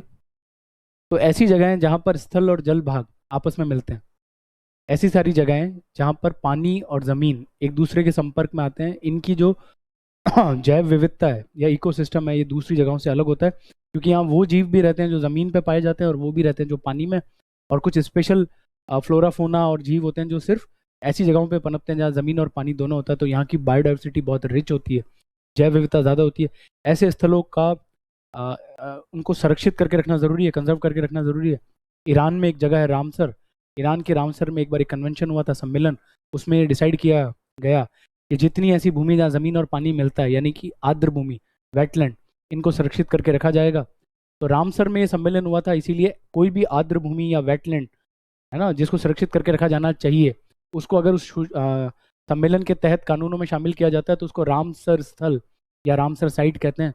ठीक, तो ये बढ़ती घटती रहती है। तो राजस्थान में वर्तमान में 5 रामसर साइट है, 5 हमको याद रहनी चाहिए। चलिए अगले प्रश्न की तरफ बढ़ते हैं। कंजर्वेशन रिजर्व, कंजर्वेशन रिजर्व भी एक महत्वपूर्ण टॉपिक है, इंपॉर्टेंट टॉपिक है, इसको भी आपको कवर करना है। अमरख महादेव लेपर्ड, ये है आपके उदयपुर में। ठीक, उदयपुर में अमरख महादेव लेपर्ड है, एक महासीर है। 2 लेपर्ड और है, वो है पाली में, जवाई लेपर्ड 1, जवाई लेपर्ड 2। ठीक, आसोप सबसे नया बना कंजर्वेशन रिजर्व है, ये है भीलवाड़ा में, आसोप। देखिए, ए का है 2 और बी का है 1, दोनों में 1 है। खड़मोर, ये खड़मोर पाया जाता है अजमेर में, तो खड़मोर सी का है 4th, यानी ये भी गया। करेक्ट आंसर आपको मिल गया 3rd, और वाड़ा खेड़ा मिलेगा आपको सिरोही में। तो ये है आपके आंसर्स। और कंजर्वेशन रिजर्व जितने भी है 37 सारे के सारे आपको याद रहने चाहिए। अगला प्रश्न है 18वीं वन स्थिति रिपोर्ट, ISFR, ये भी आपको याद रहनी चाहिए। ISFR ये भी महत्वपूर्ण है, इंपॉर्टेंट है। ये कह रहे हैं कि ISFR के अनुसार वन क्षेत्रफल के अनुसार निम्नांकित जिलों का सही आरोही क्रम क्या है? ठीक है, असेंडिंग ऑर्डर ढूंढना है आपको। तो वन क्षेत्रफल सबसे ज्यादा तो है जैसलमेर में, जैसलमेर के बाद इनमें सबसे ज्यादा वन क्षेत्र है दौसा में, फिर है हनुमानगढ़ में, सबसे कम है चूरू में।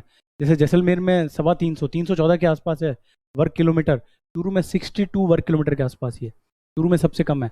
आरोही क्रम में जमाना है आपको, यानी कम से ज्यादा की तरफ, तो C, B, D और A, ये है करेक्ट क्रम, CBDA, which is option number 3। तो इसका करेक्ट आंसर है ऑप्शन नंबर 3। फिर ISFR पे क्वेश्चन है कि वन और उसके सामने संबंधित जिला दे रखा है। ठीक है, इसकी बात करते हैं। अति सघन वन कहाँ है? तो राजस्थान के पूर्व में है, अलवर में, तो ये ऑप्शन एलिमिनेट हो गया। सर्वाधिक खुले वन कहाँ है? तो वो दक्षिण में है, ज्यादा वन भी वही है और खुले वन भी वही है, वो है उदयपुर में। तो देखिए आपको आंसर यहीं से मिल गया, आंसर ऑप्शन नंबर 1। सर्वाधिक झाड़ी क्षेत्र का है, तो वो आपके फेवरेट जिले में है, पाली में। और सर्वाधिक वनों में वृद्धि कहाँ हुई है? तो वो सीकर में हुई है। तो इस तरह आपका ऑप्शन नंबर है फर्स्ट। ये रिपोर्ट इंपॉर्टेंट है, इस रिपोर्ट पे सवाल बनने की पूरी पूरी संभावना है। तो रिपोर्ट में जितने फैक्ट्स हैं अगर हम याद कर लेंगे तो हम एक सवाल प्लस में रहेंगे। वनों के वर्गीकरण के आधार पे आपको बताना है कि कौन सा वन है। इन वनों में वर्षा की आवश्यकता 50 से 80 के बीच 50 टू 80 सेंटीमीटर रहती है। ठीक है, ये वन कुल भौगोलिक वनों का 28% हिस्सा। वैसे आपको यहीं तक समझ में आ जाएगा कि किसकी बात हो रही है ना। ये उष्ण शुष्क मानसूनी वनों की बात हो रही है। इनका विस्तार मेवाड़ से मैदानी क्षेत्र के जिलों में है, साउथ से लेकर पूर्व तक है। इन वनों में मुख्यतः साल, सागवान, शीशम, रोजवुड, पलाश आदि के वृक्ष पाए जाते हैं। तो ये सागवान की बात नहीं हो रही, इनकी बात नहीं हो रही, इसकी बात नहीं हो रही, ये बात हो रही है उष्ण शुष्क मानसूनी वनों की, ट्रॉपिकल ड्राई मानसून फॉरेस्ट की बात। अगला जो प्रश्न है वो है शुभांकर से संबंधित। असुमेलित युग्म को छांटना है। देखिए चौसिंगा चित्तौड़गढ़ में करेक्ट है, चित्तौड़गढ़ का शुभांकर है ये। ठीक है, मैस्कट है। डूंगरपुर का मैस्कट है जांगिल नाम का एक पक्षी है। टोंक के सामने लिखा है राजहंस, जो कि गलत है। राजहंस नागौर का शुभांकर है। तो टोंक का शुभांकर क्या है? वो एक पक्षी है हंस। काला तीतर ये मिलता है झुंझुनू में, ये करेक्ट है। तो जो असुमेलित युग्म है वो है थर्ड ऑप्शन। राजहंस जो है वो नागौर का है, न कि टोंक का। अगला जो प्रश्न है वो अमृता देवी स्मृति पुरस्कार के बारे में, राज्य स्तरीय बहुत ही इंपॉर्टेंट पुरस्कार है। आजकल जो पेपर का पैटर्न है वो पर्यावरण की तरफ शिफ्ट हो रहा है, एनवायरनमेंट के रिलेटेड क्वेश्चन ज़्यादा पूछे जाते हैं, टॉपिक कवर किए जाते हैं। अमृता देवी फिर एक इंपॉर्टेंट पुरस्कार बन जाता है। 94 से प्रारंभ किया गया था, करेक्ट फैक्ट है ये। 25 का जो पुरस्कार है वो गौरीशंकर शर्मा और गोविंद भारद्वाज को संयुक्त रूप से दिया गया। ठीक है, ये भी चर्चा में है अभी। और 2025 में वन विकास और सुरक्षा की श्रेणी में ये पुरस्कार जो है अजीत सिंह और मुरारी दान बाहरट को दिया गया, ये भी करेक्ट है। तो ये सारी फैक्ट है, ये तीनों ही आप याद रख लेना, ये बिल्कुल करेक्ट फैक्ट है। करेक्ट आंसर है इसका ऑप्शन नंबर 3। अगले प्रश्न की तरफ बढ़ते हैं। अगला है डीएमआईसी के बारे में, दिल्ली मुंबई इंडस्ट्रियल कॉरिडोर। इसके संदर्भ में निम्नलिखित कथनों पर विचार कीजिए। इसका जो फर्स्ट फेज है, प्रथम चरण, उसमें खुशखेड़ा, भिवाड़ी, नीमराना औद्योगिक क्षेत्र। खुशखेड़ा, भिवानी और नीमराना औद्योगिक क्षेत्र नहीं है इस डीएमआईसी में, ये निवेश की क्षेत्र है, इन्वेस्टमेंट एरिया है, तो ये औद्योगिक क्षेत्र नहीं है। जोधपुर, पाली, मारवाड़ निवेश क्षेत्र विकसित किए जा रहे हैं। जोधपुर, पाली, मारवाड़ निवेश क्षेत्र नहीं है, ये औद्योगिक क्षेत्र है। तो जोधपुर, पाली, मारवाड़ तो औद्योगिक क्षेत्र है, और खुशखेड़ा, भिवाड़ी और नीमराना ये निवेश की क्षेत्र है। तो पहला स्टेटमेंट हो गया रॉन्ग। उपयुक्त दोनों क्षेत्रों के विकास हेतु एक संयुक्त स्पेशल पर्पस व्हीकल कंपनी है ना, जिसको हम कहते हैं रिडको, राजस्थान औद्योगिक कॉरिडोर विकास निगम, 15 मार्च 2022, ये करेक्ट स्टेटमेंट है। इसकी सारी बातें एकदम करेक्ट है। सत्य कथन को छांटना है, सत्य कथन है इसमें बी, केवल बी। ए रॉन्ग स्टेटमेंट है, ए में उल्टी बात करिए। निवेश क्षेत्र को औद्योगिक और औद्योगिक को निवेश क्षेत्र बताया गया। आखिरी प्रश्न है रीको के बारे में। रीको द्वारा विकसित निम्नलिखित में से कौन सा एग्रो फूड पार्क क्षेत्रफल के अनुसार सबसे बड़ा है? बहुत बेसिक सा सवाल है, इंपॉर्टेंट सा, बहुत बेसिक जानकारी है। बोरानाड़ा जोधपुर, क्योंकि ऑप्शन नंबर है 3। बोरानाड़ा जो जोधपुर है वो एग्रो फूड पार्क में क्षेत्रफल में सबसे बड़ा है। तो इस प्रकार ये राजस्थान ज्योग्राफी के सारे इस बार बारी है चैप्टर नंबर 9 और 10 की। Question number 71, economic survey. निम्नलिखित में से असत्य चुनिए। असत्य पूछा है, ठीक है।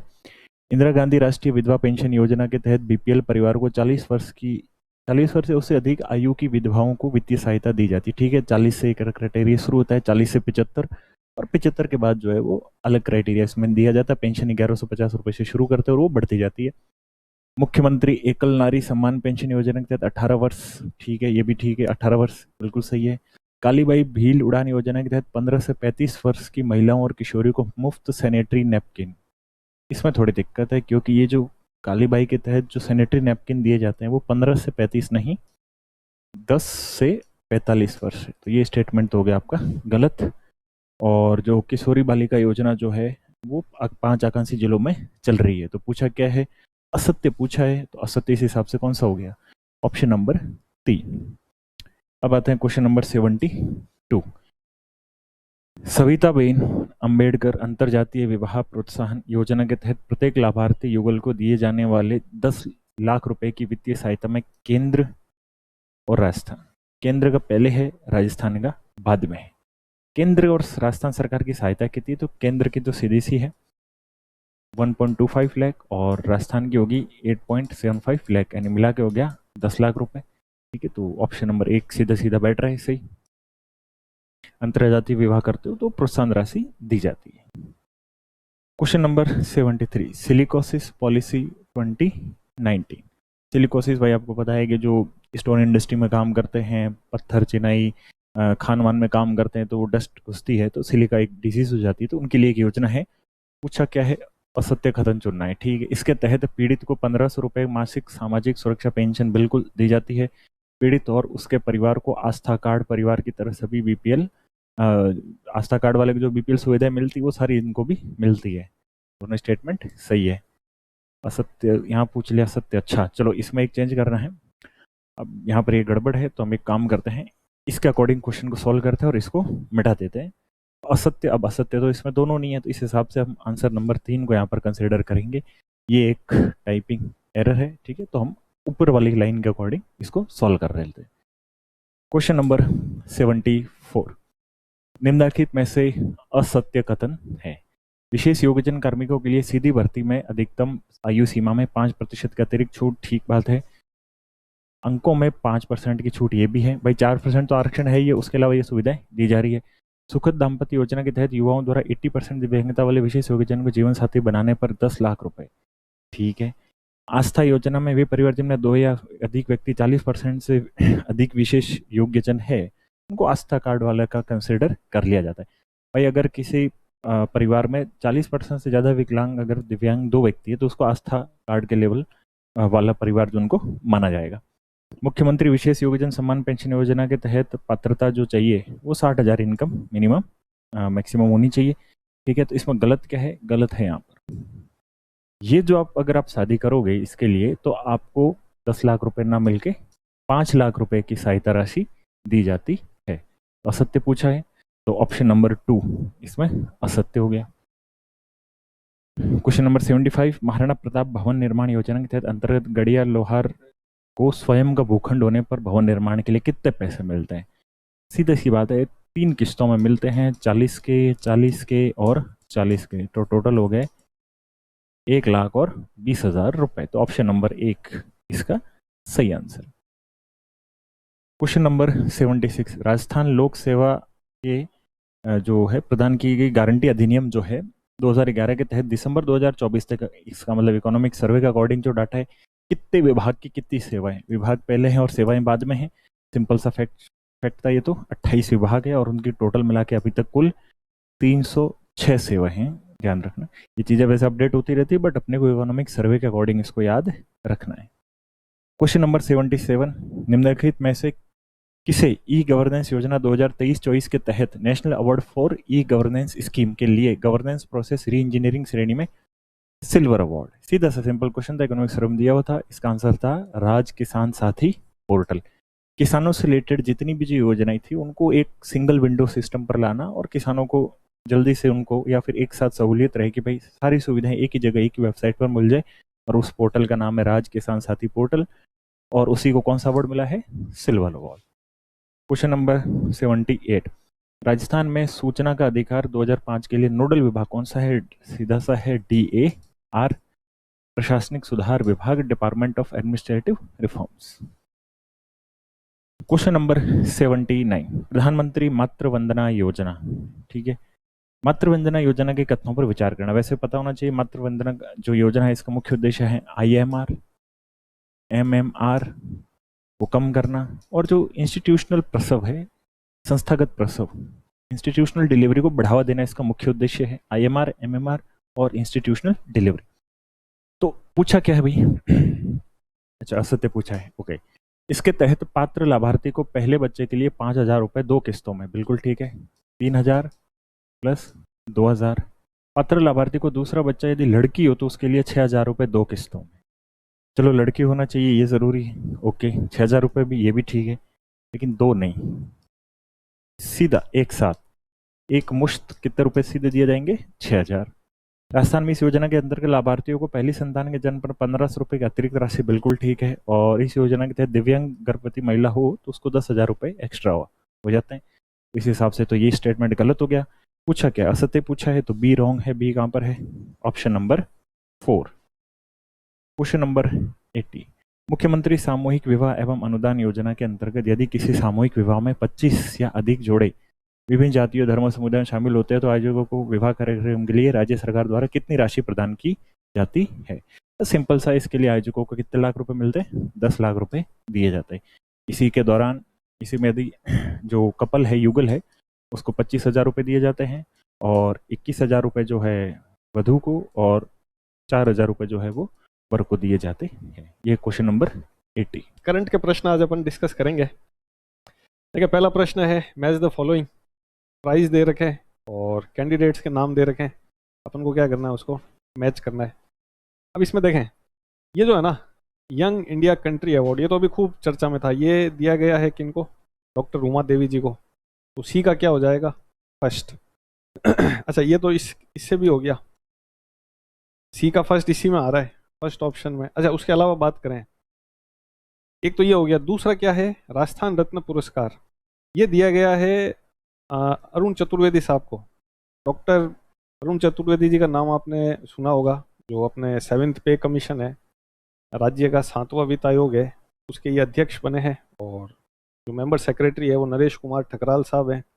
तो राजस्थान रत्न पुरस्कार इनको दिया गया है। अच्छा, जो न्यू वॉइस पुरस्कार है वो किसको दिया गया है? निधि सक्सेना को। निधि सक्सेना अगर आपने सुना है तो ये जयपुर की रहने वाली हैं और शॉर्ट फिल्म मेकिंग इससे जुड़ी हुई है। तो निधि सक्सेना को न्यू वॉइस पुरस्कार। और आयरन लेडी पुरस्कार दिया गया है किसको?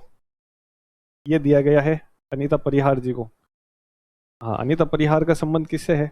ये संगीतज्ञ हैं, गायकी वगैरह से इनका संबंध है। तो ये 4 याद रखने। वैसे तो एक से ही हो गया था, यंग इंडिया कंट्री पुरस्कार डॉक्टर रूमा देवी, आपको पता ही है, बाड़मेर की, वुमेन एम्पावरमेंट के लिए खूब काम करती हैं। तो 81 का क्या हो जाएगा? Option number 1। तो ये याद रखिएगा। नेक्स्ट बढ़े, अगला सवाल। राजस्थान राज्य की सबसे बड़ी बैटरी ऊर्जा भंडारण परियोजना कहाँ स्थित है? तो देखें, ये जो बैटरी ऊर्जा भंडारण है ये बीकानेर के अंदर एक जगह पड़ती है, पूगल, यहाँ स्थापित की जाएगी, और अवाडा ग्रुप जो है उसके द्वारा एस्टेब्लिश की जाएगी कंपनी। तो पूगल, बीकानेर। 82 का क्या हो जाएगा? Option number 3। सीधा सीधा फैक्ट पूछा है, ये अपन को याद रखना है। नेक्स्ट सवाल पे बढ़े। Where is Rajasthan first turtle conservation centre propose to be open? तो देखें, एक तो होता है टर्टाइल और एक होता है टॉर्टोइस। टॉर्टोइस अपन लिखते हैं पर वो टॉर्टोइस है। तो टर्टाइल वो है जो ज़मीन और समुद्र दोनों में है, और टॉर्टोइस वो है कि जो सतह पर रहता है। तो टर्टाइल के लिए जो संरक्षण केंद्र है वो स्थापित किया जा रहा है धौलपुर में। सीधा सीधा फैक्ट है, याद रखना है। 83 का क्या हो जाएगा? Option number 2। ठीक है जी, अगले सवाल पे बढ़ते हैं। Who has been selected as the torch bearer for 2026 winter Olympic? देखें, ये जो 2026 के जो विंटर ओलंपिक है ना, ये बस अभी आने में ही है, फरवरी के अंदर आयोजित होंगे इटली के अंदर। अच्छा, इटली के अंदर भी स्पेसिफिक अगर जगह की बात करें तो मिलानो कॉर्टिना जगह का नाम याद रखिएगा, यहाँ पर आयोजित होंगे। और यहाँ पर जो टॉर्च बियरर हैं वो अभिनव बिंद्रा साहब, ये ओलंपिक में गोल्ड मेडल निशानेबाजी शूटिंग से संबंधित हैं, ये टॉर्च बियरर होने वाले हैं। एक तो जगह याद रख लेना, अगर ये पूछा जाए कि 2026 में विंटर ओलंपिक का आयोजन कहाँ होना है, तो इटली के मिलानो कॉर्टिना में है। और इंडिया की तरफ से वहाँ पर टॉर्च बियरर कौन है? श्री अभिनव बिंद्रा, ये अपन को याद रखना है। तो 84 का क्या हो जाएगा? Option number 3। नेक्स्ट क्वेश्चन पे बढ़ते हैं। तो देखें, नोबेल प्राइज 2025 का मिलान करना है। अब इसमें देखें, अब ये जो है ना मारिया कोरिना मचाडो, ये तो खूब चर्चा में है, ये इनको शांति का नोबेल पुरस्कार मिला है। ये वेनेजुएला की है और लगातार वहाँ पर डेमोक्रेसी के लिए, ह्यूमन राइट्स के लिए ये काम कर रही हैं, खूब चर्चा में भी हैं। तो डी का तो जो है वो हो जाएगा फर्स्ट, हालांकि ये एक से ही हो रहा है पर अपन को फिर भी याद रख लेना है। और ये जो है ना, देखें, लासजलो क्रासजान होरकाई, ये है लिटरेचर से संबंधित, हंगरी के राइटर हैं, पोएट हैं। इनको जो है वो 2025 का लिटरेचर का नोबेल मिला है। तो बी का क्या हो जाएगा, दूसरा। अब ये जो है ना, देखें, उमर एम यागी, ये केमिस्ट्री से रिलेटेड है। ए का क्या हो जाएगा, फर्स्ट। और जॉन क्लार्क, ये फिजिक्स से रिलेटेड है। तो ये नोबेल प्राइज अपन को याद रखना है। मारिया कोरिना मचाडो, ये नाम तो याद रखिएगा, वैसे खूब चर्चा में रहता है, महिला है वेनेजुएला की।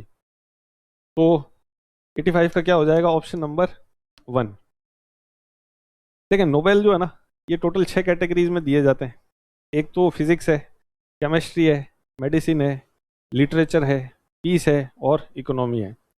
तो हर कैटेगरी में मैक्सिमम 3 लोगों को दिया जा सकता है। ऐसा 3 हो ज़रूरी नहीं है, मैक्सिमम 3 लोग हो सकते हैं। 1901 से दिए जा रहे हैं अल्फ्रेड नोबेल के नाम से। शुरू में 5 कैटेगरी थी, बाद में 1968 में इकोनॉमी जोड़ा गया और 1969 से इकोनॉमी के क्षेत्र में भी नोबेल पुरस्कार दिया जा रहा है। तो ये अपन को बेसिक बातें याद रखनी। ये तो नाम है, इसके अलावा बाकी 6 कैटेगरी में भी अपन को नाम याद रखना है। तो 85 का क्या हो जाएगा, ऑप्शन नंबर 1। अगले प्रश्न पे बढ़े। नेक्स्ट क्या देखें, निम्नलिखित में से किस फिल्म ने 17वें फिल्म फेयर पुरस्कार 2025 में सर्वश्रेष्ठ फिल्म का पुरस्कार जीता। तो देखें, जो 70th फिल्म फेयर अवार्ड हुए हैं उसमें सर्वश्रेष्ठ फिल्म का अवार्ड दिया गया है किसको, लापता लेडीज़ को, जिसके डायरेक्टर कौन है, किरण राव, आमिर खान की पूर्व वाइफ। लापता लेडीज़ को ये पुरस्कार मिला है। तो 86 का क्या हो जाएगा, ऑप्शन नंबर 1। अच्छा, ये सर्वश्रेष्ठ फिल्म पूछी, अगर एक्टर पूछे सर्वश्रेष्ठ एक्टर फिल्म फेयर में किसको मिला है, तो 2 नाम याद रख लेना, एक तो कार्तिक आर्यन और दूसरा नाम याद रख लेना अभिषेक बच्चन। एक्ट्रेस अगर पूछे तो जिगरा के लिए आलिया भट्ट का नाम याद रख लेना। बेस्ट डायरेक्टर पूछे फिल्म फेयर के लिए तो किरण राव है ही है, लापता लेडीज की डायरेक्टर। और सहायक अभिनेता पूछे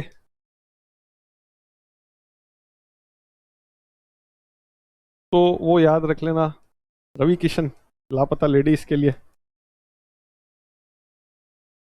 ये कुछ फैक्ट है अपन को याद रखना, इतने, इससे ज़्यादा नहीं। लापता लेडीज का नाम याद रखें आप।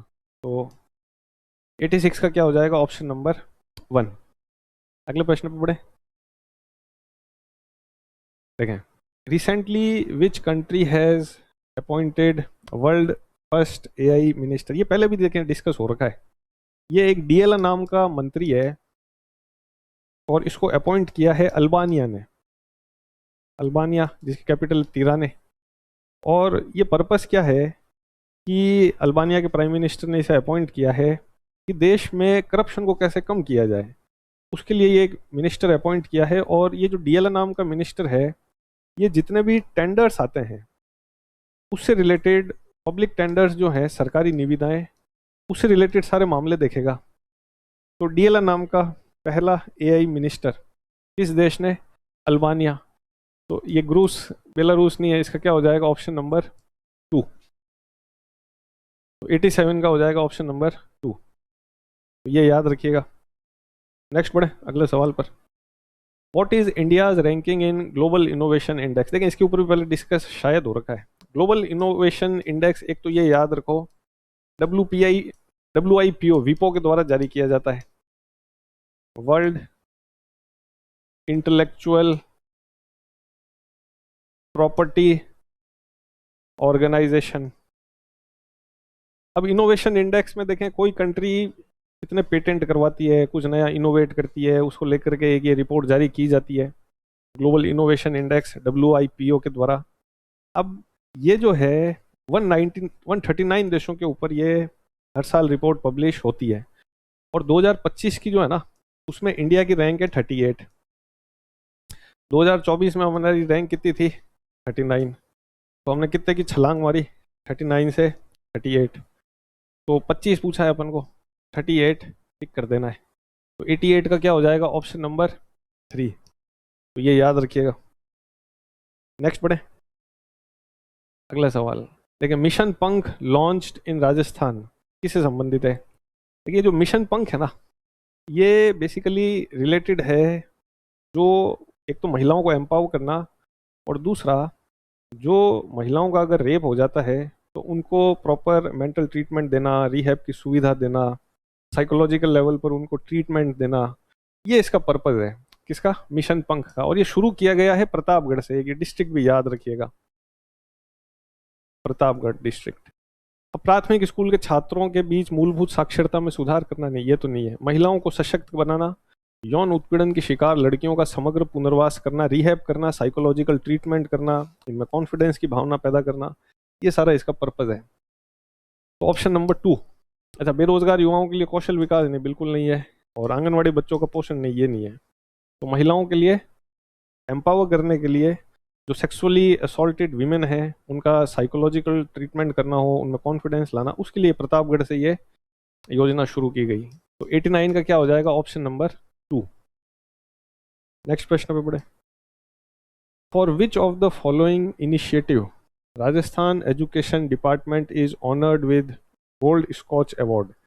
देखें, इसके ऊपर पहले भी शायद डिस्कस हो रखा है। गोल्ड स्कॉच अवार्ड, ये देखें जो शाला स्वास्थ्य परीक्षण है, जो राजस्थान का शिक्षा विभाग द्वारा स्कूल लेवल पर बच्चों के हेल्थ को लेकर के परीक्षण किए जाते हैं, जांच की जाती है कि भाई बच्चों में हेल्थ को लेकर के क्या स्थिति है, कुपोषण को लेकर के क्या स्थिति है, अलग अलग बीमारियों को लेकर के क्या स्थिति है, तो सब मिलाकर के सारे हेल्थ परीक्षण किए जा रहे हैं।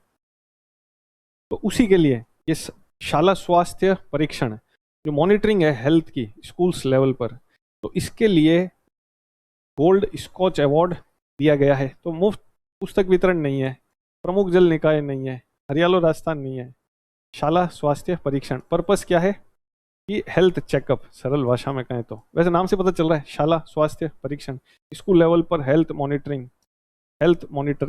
तो ये क्या हो जाएगा? 90 का ऑप्शन नंबर 3। तो चलिए अब शुरू करते हैं मैथ्स और रीजनिंग के क्वेश्चंस का डिस्कशन। तो देखते हैं कि पहला क्वेश्चन क्या है। फर्स्ट क्वेश्चन जो हमसे पूछा गया है वो आज रेशियो का टॉपिक है। तो रेशियो पे पूछा गया है। सवाल ये है कि दो धातुएं, दो एलॉय है, जिसमें जिंक और कॉपर का रेशियो जो है वो कितना है? 2:1। और जो सेकंड एलॉय है उसमें रेशियो है 4:1। दोनों को हमने क्या किया है? मिलाया है, और मिलाने के बाद नए जो एलॉय बन रहा है उसमें जिंक कॉपर का रेशियो कितना दे रखा है? 3:1 दिया हुआ है। तो हमें ये पूछा गया कि किस रेशियो में हम दोनों मिश्र धातुओं को मिलाएं। तो देखते हैं हम कैसे सॉल्व कर सकते हैं इस सवाल को। तो ध्यान रखना है कि यहाँ इन दोनों को मिक्स करके हमें क्या बनाना है? 3:1 बनाना है। तो हम ये कहेंगे कि फर्स्ट जो एलॉय है उसमें जिंक और कॉपर का रेशियो क्या है? 2:1 है। तो हम दोनों में से किसी एक की वैल्यू लेंगे, या तो जिंक की या क्या लेंगे? कॉपर की लेंगे। तो जैसे मैं यहाँ कॉपर की वैल्यू ले रहा हूँ, कैसे लेनी है वैल्यू को? इस तरह से लेंगे कि टोटल कितना है? 3, इसमें से कॉपर कितना है? 1। तो हम कहेंगे फर्स्ट जो एलॉय है उसमें कॉपर की वैल्यू है 1/3, 3 में से 1 है। इसी तरह सेकंड जो एलॉय है उसमें जिंक और कॉपर का रेशियो 4:1, तो टोटल कितना हुआ? 5। 5 में कॉपर कितना है? 1, तो हम कहेंगे 1/5 है। ये हो गया। फर्स्ट में कॉपर 1/3 है, सेकंड में कॉपर 1/5 है।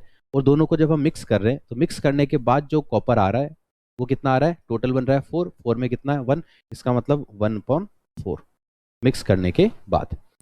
तो फर्स्ट में सेकंड में मिक्स करके हमें कॉपर इतना मिल रहा है। तो अब हम यहाँ क्या लगाएंगे? मिक्सर एलिगेशन वाला मेथड यूज करेंगे, जिसमें हम कहेंगे इन दोनों का जो डिफरेंस है वो यहाँ लिखा जाएगा, इन दोनों का डिफरेंस यहाँ लिखा जाएगा, और ये जो दो वैल्यू हमें मिलेगी ये हमें क्या बताएगा?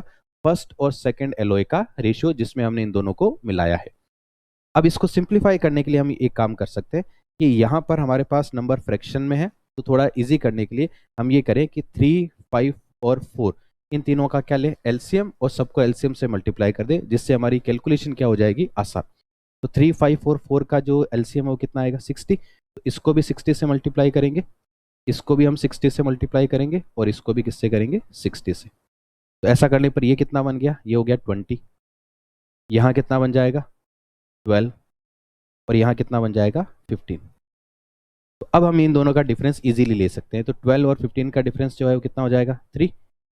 और हम कहेंगे 15 और 20 का डिफरेंस कितना हो जाएगा? 5। तो हम कहेंगे फर्स्ट और सेकंड एलॉय जो है उसको हम 3 और 5 के रेशियो में मिलाएंगे, तो हमारा जो नया रेशियो है वो कितना आ जाएगा? 3:1 आ जाएगा। तो इसका सही आंसर है 3:5 में मिलाना होगा। तो फर्स्ट ऑप्शन जो हम देख पा रहे हैं 3:5 है, तो ये हमारा सही आंसर होगा। अगला सवाल करते हैं, नेक्स्ट क्वेश्चन देखिए क्या है। अगला क्वेश्चन जो है उसमें हमें ये कहा गया ए बी का रेशियो 5:7 है, बी सी का रेशियो 6:11 है, ए बी और सी का रेशियो हमें बताना है। ए बी और सी का रेशियो हम किस तरह निकाल सकते हैं, तो देखिए, तो यहाँ हम दो रेशियो है, दोनों को क्या करेंगे, मर्ज करेंगे। मर्ज करने का तरीका क्या है कि पहले ए बी का रेशियो लिखना है, कितना है 5:7, फिर लिखना है बी सी का रेशियो कितना है 6:11। हमेशा ध्यान रखना है कि ए और बी का, तो बी के नीचे बी की वैल्यू वापस आनी चाहिए। और फिर हम कहते हैं कि यहाँ हमारे पास 3 नंबर है, तो हम सभी को क्या करेंगे, 3-3 नंबर में कन्वर्ट करेंगे। यहाँ हमारे पास पहले 2 नंबर है, लास्ट वाला नंबर नहीं है, तो उसको लिखने का तरीका क्या है कि पास में नंबर 7 है, तो यहाँ पर क्या लिखेंगे 7। नीचे इस तरफ हमें लास्ट वाले 2 नंबर पता है, फर्स्ट वाला नंबर नहीं पता, इसको लिखने का तरीका है कि इसके पास में क्या लिखा है 6, तो यहाँ क्या लिखेंगे 6, और इनको हम क्या करेंगे आपस में मल्टीप्लाई इस तरह से। तो मल्टीप्लाई करते हैं तो ये कितना हो जाएगा 30, ये कितना हो जाएगा 42, और ये कितना हो जाएगा 77। तो हम कहेंगे ए बी सी का जो रेशियो निकल कर आएगा वो कितना आएगा 30, 42, 77, जो कि हमारा सेकंड ऑप्शन है, ये इसका क्या होगा सही आंसर हो जाएगा। अगला सवाल करते हैं, नेक्स्ट क्वेश्चन। अगले सवाल जो है वो सिक्कों के ऊपर हमसे सवाल पूछा गया है। सिक्कों का सवाल है, देखते हैं कैसे करना है। क्या हमें कहा गया एक थैली में 1 रुपये 50 पैसे 25 पैसे के सिक्के हैं। 50 पैसे के सिक्कों की संख्या 25 पैसे के सिक्कों की संख्या से दोगुनी और 1 रुपये के सिक्कों की संख्या से चौगुनी है। तो ये कहा गया है कि 50 पैसे के जो सिक्के वो 25 पैसे वालों से तो डबल है, और जो 1 रुपये के सिक्के उनसे क्या है 4 टाइम्स 4 गुना है। तो हम इसको इस तरह लिख सकते हैं। तो हम ये देखते हैं कि पहले हम बात करते हैं ये 1 रुपये का सिक्का, 50 पैसे के सिक्के और 25 पैसे के सिक्के। अगर मैं बात करता हूँ कॉइन्स की, तो कॉइन्स का रिलेशन हमें कैसे दिया हुआ है कि 50 पैसे के सिक्के एक वाले से तो 4 गुना है और 25 पैसे वालों से कितने गुना है 2 गुना है। तो मान लेते हैं कि अगर मेरे पास 1 रुपये का एक सिक्का है तो 50 पैसे के सिक्के कितने होंगे 4 टाइम्स 4 गुना, और 50 पैसे के सिक्के 25 पैसे वालों से कितने गुना है डबल है। इसका मतलब 25 पैसे के सिक्के कितने होने चाहिए 2, ये 2 होंगे तो उसका डबल कितना हो जाएगा 4। तो 50 पैसे के सिक्के एक वाले से 4 गुना 25 वाले से 2 गुना। तो कहने का मतलब है कि हमें ये क्या मिल गया, एक तरह से कॉइन्स का रेशियो मिल गया, सिक्कों का अनुपात मिला। अब हम यहाँ से क्या निकाल लेंगे, मूल्य का अनुपात, वैल्यू क्या है वो हम चेक कर लेते हैं। तो अब अगर हम ये देखें कि हमारे पास 1 रुपये का एक सिक्का है तो उससे कितने रुपए बनेंगे 1 रुपया बनेगा। 50 पैसे के 4 सिक्के हैं तो कितने रुपए बनेंगे 2 रुपये बनेंगे। 25 पैसे के 2 सिक्के हैं, इसका मतलब 50 पैसे का मतलब 0.5 रुपये बनेंगे। और अगर मैं इनका टोटल करता हूं तो मेरे पास जो टोटल रुपए आते हैं वो कितने आते हैं 2 और 1 3, 3 और आधा 3.5 रुपये। तो यहाँ हम देख पा रहे हैं कि हमारे पास कितने आ रहे हैं 3.5 रुपीज़ या 3.5 रुपये आ रहे हैं। क्वेश्चन में हमें कहा गया है कि टोटल जो मूल्य है, टोटल वैल्यू जो है वो कितनी है 56। तो हम कहेंगे 3.5 की वैल्यू हमें पता है वो कितनी है 56 है। हमसे पूछा गया है 50 पैसे के सिक्कों की संख्या। तो 50 पैसे के जो सिक्के हैं वो आप देख पा रहे हैं यहाँ पर कितना है 4 बता रहा है, तो हमें 4 की वैल्यू निकालनी है। तो 4 की वैल्यू हम निकाल लेते हैं 56 अपॉन 3.5 इंटू 4, पॉइंट रिमूव करेंगे तो यहाँ एक 0 लग जाएगा। 7 से कैंसिल आउट करते हैं तो 7 से कितनी बार कटेगा 5 टाइम्स, 7 से 8 टाइम्स, 5 से ये कटेगा 8 टाइम्स, 8 इंटू 8 आएगा 64। तो हम कहेंगे यहाँ 50 पैसे जो है 50 पैसा जो कॉइन्स है उनकी संख्या या नंबर कितना हो जाएगा 64 होगा, जो कि फर्स्ट ऑप्शन है, ये इसका सही आंसर हुआ। अगला सवाल करेंगे, नेक्स्ट क्वेश्चन देखिए क्या है। अगले सवाल में हमें ये रिलेशन कुछ दिया गया और हमें क्या पूछा गया ए और सी का रेशियो पूछा गया। तो हमें कहा गया 2a is equal to 3b and 4b is equal to 5c है। तो ये लिखा हुआ है 2a is equal to 3b, मैं b को इस तरफ लेकर आऊंगा तो ये क्या बनेगा a अपॉन b और ये हो जाएगा 3/2, 2 डिवाइड में चला जाएगा। यहाँ आगे हमें दे रखा है 4b is equal to 5c, c को नीचे लेके आएंगे तो ये क्या बनेगा b अपॉन c 5/4। हमें a और c का रेशियो निकालना है, मतलब b नहीं चाहिए। तो अगर मैं इन दोनों का आपस में क्या कर दूं मल्टीप्लाई कर दूं तो इससे क्या होगा देखो a अपॉन b मल्टीप्लाई होगा किससे b अपॉन c से, और राइट साइड में क्या है 3/2 मल्टीप्लाई होगा किससे 5/4 से। इससे b जो है कैंसिल आउट हो जाएगा, तो क्या बचेगा a/c। और यहाँ कितना हो जाएगा ये 15 और नीचे क्या आ जाएगा 8। और a/c का मतलब क्या है a/c कितना 15/8। और हमसे यही पूछा गया है कि a और c का अनुपात क्या होगा, रेशियो क्या होगा, तो हम कहेंगे ये हो जाएगा 15/8। तो ये इसका क्या होगा सही आंसर होगा। अगला सवाल करते हैं। नेक्स्ट क्वेश्चन देखिए क्या कहा गया है। यहाँ ये कहा गया है कि 3 बराबर गिलास जो है उनमें स्पिरिट और पानी इनका मिश्रण है और उनका जो रेशियो दे रखा है तीनों के अंदर अलग अलग, वो कितना दिया हुआ है, पहले में 3:4 रेशियो है, दूसरे में 4:5 है, तीसरे में 5:6 है। इन मिश्रणों को एक नए गिलास में उलट कर मिला दिया गया है।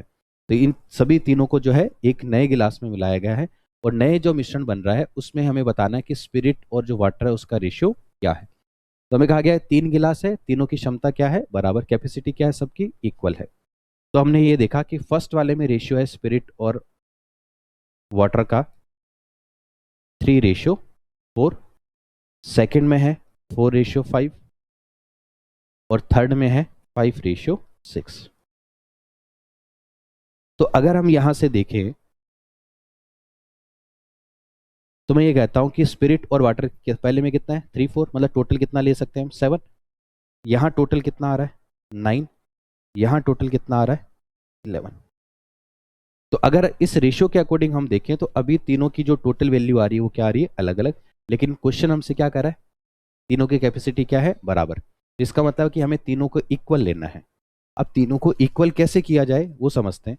इक्वल करने का तरीका ऐसा कुछ है कि जैसे इस नंबर को, इस रेशियो को हम क्या करेंगे किसी नंबर से मल्टीप्लाई करेंगे। किससे करेंगे तो ये ध्यान रखना है इन दोनों का टोटल कितना है 7 और बाकी जो दो रेशियो उनका टोटल कितना है 9 और 11। तो इसको छोड़कर बाकी के टोटल से इनको मल्टीप्लाई करना है, जैसे 9 से और 11 से। तो फर्स्ट रेशियो मल्टीप्लाई किससे होगा 9 और 11 से। सेकंड को मल्टीप्लाई करना है 9 को छोड़कर बाकी दोनों नंबर, मतलब 7 और 11 से। और थर्ड को मल्टीप्लाई करेंगे 11 को छोड़कर बाकी दोनों नंबर, मतलब 7 और 9 से। ऐसा क्यों किया, ऐसा करने पर हमें तीनों की जो कैपेसिटी है, तीनों की जो वैल्यू है, टोटल वैल्यू वो क्या मिलेगी इक्वल मिलेगी और हमें तीनों को इक्वल करके ही मिलाना है। तो देखिए करने के बाद ये क्या बनता है रेशियो, नया रेशियो क्या आता है। तो यहाँ जो नया रेशियो हमें मिलेगा वो क्या मिलेगा, तो मल्टीप्लाई करते हैं तो ये क्या होगा 99, 99 इंटू 3 करेंगे तो 99 इंटू 3 करेंगे तो हम कहेंगे 100 इंटू 3 कितना होगा 300 माइनस 3 297 रेशियो। 99 इंटू 4 करेंगे तो ये कितना हो जाएगा 396। ये फर्स्ट। इसी तरह इसमें देखते हैं तो इसमें मल्टीप्लाई करते हैं 4 तो पहले 7 इंटू 4 करेंगे तो कितना होगा 28, 28 इंटू 11 करेंगे तो ये बनेगा 308। 7 इंटू 5 35, 35 इंटू 11 करेंगे तो होगा 385, 385।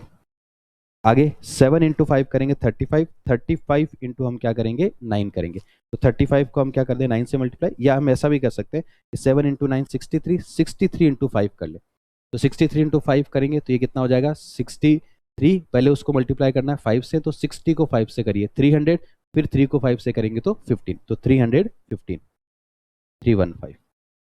63 को करना है 6 से तो पहले 60 को करेंगे 6 से 630 प्लस 3 को करेंगे 6 से 18 तो 360 प्लस 18 378। अब इन तीनों की जो टोटल वैल्यू है अगर हम देखेंगे तो वो क्या आएगी इक्वल। और अब हमें तीनों को मिक्स करना है तो अगर मैं तीनों को मिक्स कर लेता हूं तो हमारे पास कुछ वैल्यू ऐसे आएगी। ये तो है स्पिरिट और ये क्या है वाटर।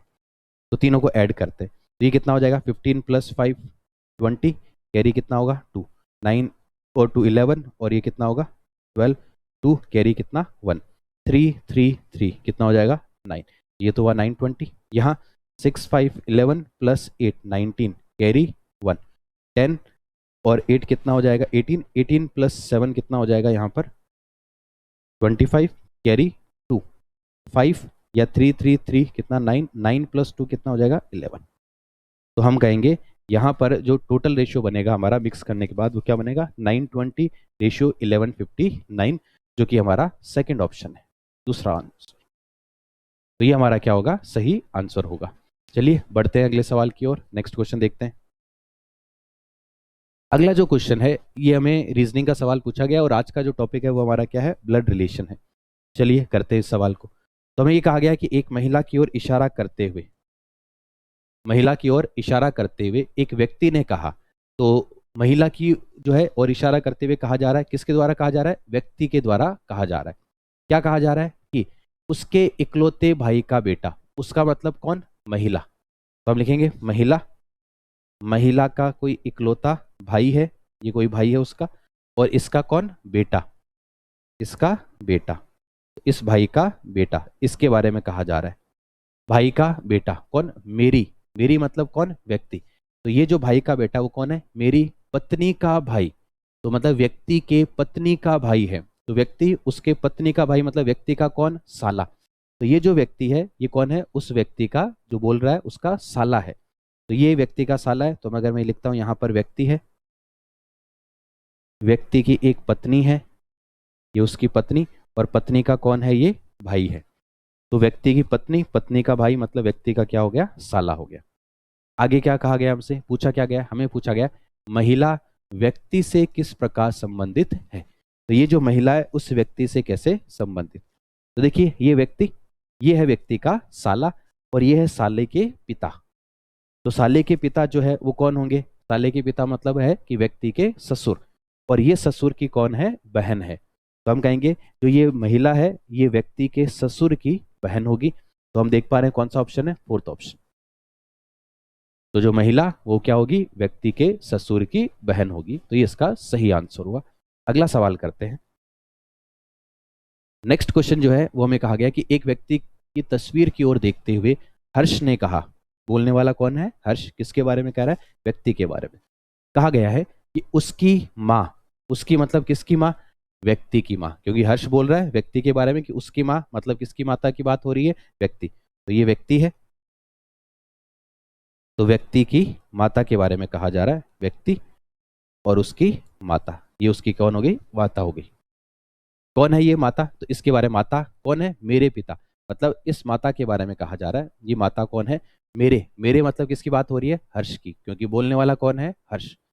तो मेरे मतलब हर्ष के पिता के बेटे, हर्ष, हर्ष के पिता और पिता का बेटा, पिता का बेटा मतलब खुद हर्ष, और हर्ष की पत्नी। तो इसका मतलब है कि ये जो महिला है ये कौन है, हर्ष की पत्नी है। क्योंकि अकेला कैसे हुआ वो देखो, आगे ये भी कहा गया कि मेरा कोई भाई बहन नहीं है, इसका मतलब हर्ष इकलौता पुत्र है। तो हर्ष के पिता के बेटे की पत्नी, हर्ष पिता और फिर उसका बेटा मतलब खुद हर्ष, और हर्ष की पत्नी मतलब उसकी पत्नी की बात हो रही है। तो ये जो महिला है वो हर्ष की पत्नी है, ये हो गई हर्ष की पत्नी। अगर ये हर्ष की पत्नी है और ये व्यक्ति इसकी संतान है, इसका मतलब ये व्यक्ति हर्ष जो है इसका भी क्या होगा, बेटा होगा। तो हमें यही पूछा गया है कि हर्ष किसकी तस्वीर देख रहा है। तो हर्ष जो है किसकी तस्वीर देख रहा था, व्यक्ति की, क्योंकि व्यक्ति के बारे में बोल रहा है, जिसका मतलब हर्ष व्यक्ति की तस्वीर देख रहा है, और ये जो व्यक्ति है ये हर्ष का कौन है, पुत्र है, बेटा है। तो हम कहेंगे जो हर्ष है वो उसके बेटे की, हमसे फर्स्ट ऑप्शन यही कहा गया, किसकी तस्वीर देख रहा है, तो वो अपने बेटे की तस्वीर देख रहा है। तो जो फर्स्ट ऑप्शन है ये इसका क्या होगा, सही आंसर होगा। अगला सवाल करेंगे। नेक्स्ट क्वेश्चन इस तरह से है कि हमें कहा गया ए एक्स के पिता है, बी वाई की माँ है, एक्स और जेड जो है वो की बहन है वाई। तो एक्स और जेड की बहन कौन है, वाई। निम्न में से कौन सा कथन निश्चित रूप से सत्य नहीं है, हमें जो करेक्ट नहीं है वो बताना है। चलिए देखते हैं। ए एक्स के पिता है, ए कौन है, पिता है, किसके, एक्स के। इसका मतलब एक्स जो है वो ए का पुत्र भी हो सकता है और पुत्री भी, दोनों हो सकता है, लेकिन अभी कंफर्म नहीं है। इसी तरह बी वाई की माँ है, बी है किसकी माता है, वो वाई की माता है। बी अगर वाई की माता है, लेकिन हमने बी और वाई नहीं बनाया, तो एक बार इसको स्किप करते हैं, आगे बात। आगे कहा गया एक्स और जेड की बहन वाई है, तो एक्स और जेड इन दोनों की बहन कौन है, वाई है। तो हम कहेंगे एक्स, जेड उसका भाई या बहन होगी, और इन दोनों की बहन जो है वो कौन है, वाई है।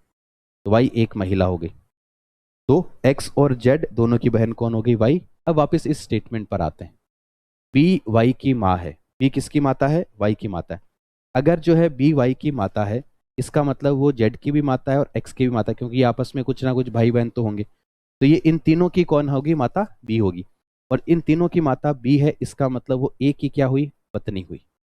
तो बी जो है ए की क्या हो जाएगी, पत्नी, क्योंकि एक्स के पिता कौन है, ए है, और उसकी माता कौन है, बी। इसका मतलब ए और बी आपस में पति पत्नी होंगे, और ये तीन उनकी संतानें हैं, जिसमें वाई तो कौन है, महिला है, और एक्स और जेड क्या है ये कंफर्म नहीं है। हम नहीं कह सकते कि एक्स लड़का है या फिर लड़की, जेड के बारे में भी हम नहीं कह सकते कि लड़का है या लड़की। तो अब हमसे पूछा गया है निम्न में से कौन सा कथन निश्चित रूप से सत्य नहीं है। निश्चित रूप से सत्य नहीं मतलब गलत है, ये हमें बताना है। ये निश्चित मतलब पक्का गलत होगा, वही बताना है आपको। तो देखते हैं पहला ऑप्शन क्या है।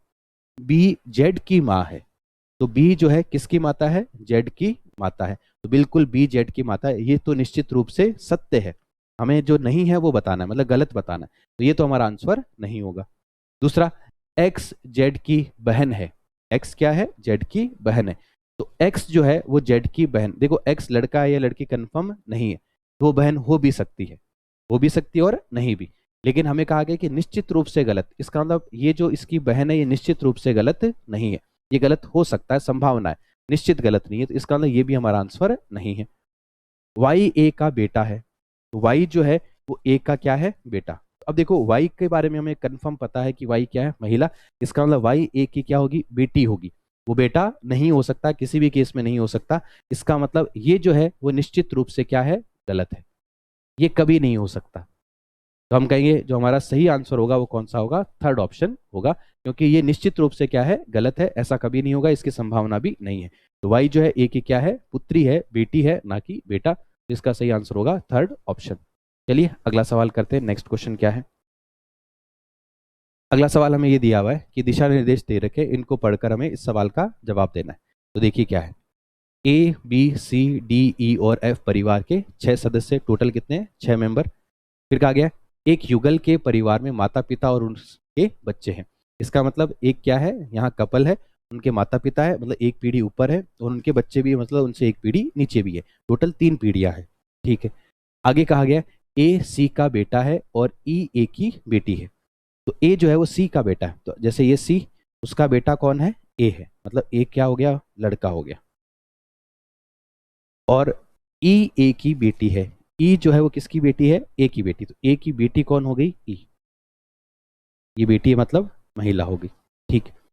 आगे हमें कहा गया डी एफ की बेटी है जो कि ई की माँ है, तो क्या है, डी एफ की बेटी है, तो डी तो एफ की बेटी है और जो कि ई की माँ, तो ये जो शब्द है वो किसके लिए आया, तो जो शब्द जो है हमेशा किसके लिए आता है, इसके नजदीकी नाम के लिए, इसके पास में जो सबसे पहले नाम होता है उसके लिए आता है, इसके पास में सबसे पहले नाम किसका हो रहा है, एफ का आ रहा है, तो ये किसके लिए आया है, एफ, मतलब जो कौन है, एफ, तो एफ जो है वो ई की क्या है, माँ है, तो एफ ई की माता है, तो अगर एफ ई की माता है तो ई यहाँ है, उसकी माता, उसके पिता ये है, उसकी माता मतलब ए की पत्नी, तो एफ जो है वो ए की क्या हुई, पत्नी हुई। और हमें कहा गया है डी एफ की बेटी है, डी किसकी बेटी है, एफ की बेटी है, मतलब ए की भी बेटी होगी, इन दोनों की बेटी होगी, इन दोनों की बेटी मतलब ई की क्या होगी, बहन होगी, तो डी जो है वो क्या हो गई, ई की बहन हो गई, ये हमें पता चल गया। बस इतनी जानकारी हमें दे रखी है। तो अब देखते हैं सवाल क्या पूछा गया, डी और ई एक दूसरे से किस प्रकार संबंधित है, तो डी और ई एक दूसरे से कैसे तो डी और ई ये दोनों है, और दोनों क्या है, महिलाएं हैं, बालिकाएं हैं, इसका मतलब ई और डी दोनों आपस में क्या होगी, बहनें होगी, तो दोनों सिस्टर्स है। और हम देख पा रहे हैं कि यहाँ चौथा ऑप्शन जो है हमें दिख रहा है कि दोनों क्या है, बहनें, तो इसका सही आंसर जो होगा वो क्या हो जाएगा, फोर्थ ऑप्शन हो जाएगा। चलिए अगला सवाल और लास्ट क्वेश्चन देखते हैं आज का क्या है। तो लास्ट क्वेश्चन जो है हमें कोडेड फॉर्म में जो है रिलेशन पूछे गए, तो हमें कुछ कोड दिए गए कि ए डॉलर बी का मतलब ए बी की माता है, हर्ष का मतलब ए बी का पिता है, एट द रेट का मतलब पति है, और परसेंट का मतलब क्या है, ए बी की बेटी है, और हमें ये कोड दिया हुआ है, इससे हमें पता करना है पी का टी से क्या संबंध है। तो चलिए देखते हैं, तो यहाँ क्या लिखा है, P at the rate Q लिखा है, तो एट द रेट का मतलब क्या है कि पहले वाला व्यक्ति जो है वो बाद वाले का पति, इसका मतलब पी क्यू का पति है, तो पी जो है वो पति है किसका, क्यू का, इसका मतलब क्यू जो है उसकी क्या हो जाएगी, पत्नी, तो ये पुरुष और ये क्या होगी, महिला। आगे हमें कहा गया क्यू डॉलर एम, तो डॉलर का मतलब यहाँ देख रखा है कि ए जो है पहला व्यक्ति दूसरे वाले की माता है, तो क्यू जो है वो माता है किसकी, एम की, तो क्यू अगर एम की माता है तो एम जो है उसका पुत्र या पुत्री होगा, इस तरह से। आगे कहा गया एम हैश टी, हैश का मतलब यहाँ क्या दे रखा है, पिता, मतलब एम पिता है किसका, टी का, तो एम पिता है टी का, तो एम हो गया पिता और टी जो है उसकी संतान होगी, लड़का भी हो सकता है लड़की भी, कंफर्म नहीं है। देखते हैं अब क्या पूछा गया, तो हमसे ये पूछा गया है कि पी का टी से क्या संबंध, तो पी का संबंध किससे बताना है, टी से, तो टी से पी पर आना है, तो टी के पिता कौन है, एम, और एम के पिता कौन है, पी, इसका मतलब पिता के पिता कौन होते हैं, दादा, इसका मतलब इसका सही आंसर क्या होगा, दादा या ग्रैंड फादर, तो थर्ड ऑप्शन हम देख पा रहे हैं क्या लिखा गया है, दादा लिखा गया। तो हम कहेंगे यहाँ क्या रिलेशन बनेगा कि जो पी है वो टी के क्या है, दादा है, तो इसका सही आंसर होगा। तो ये थे आज के पेपर के सवाल, मिलेंगे अगले पेपर के डिस्कशन में।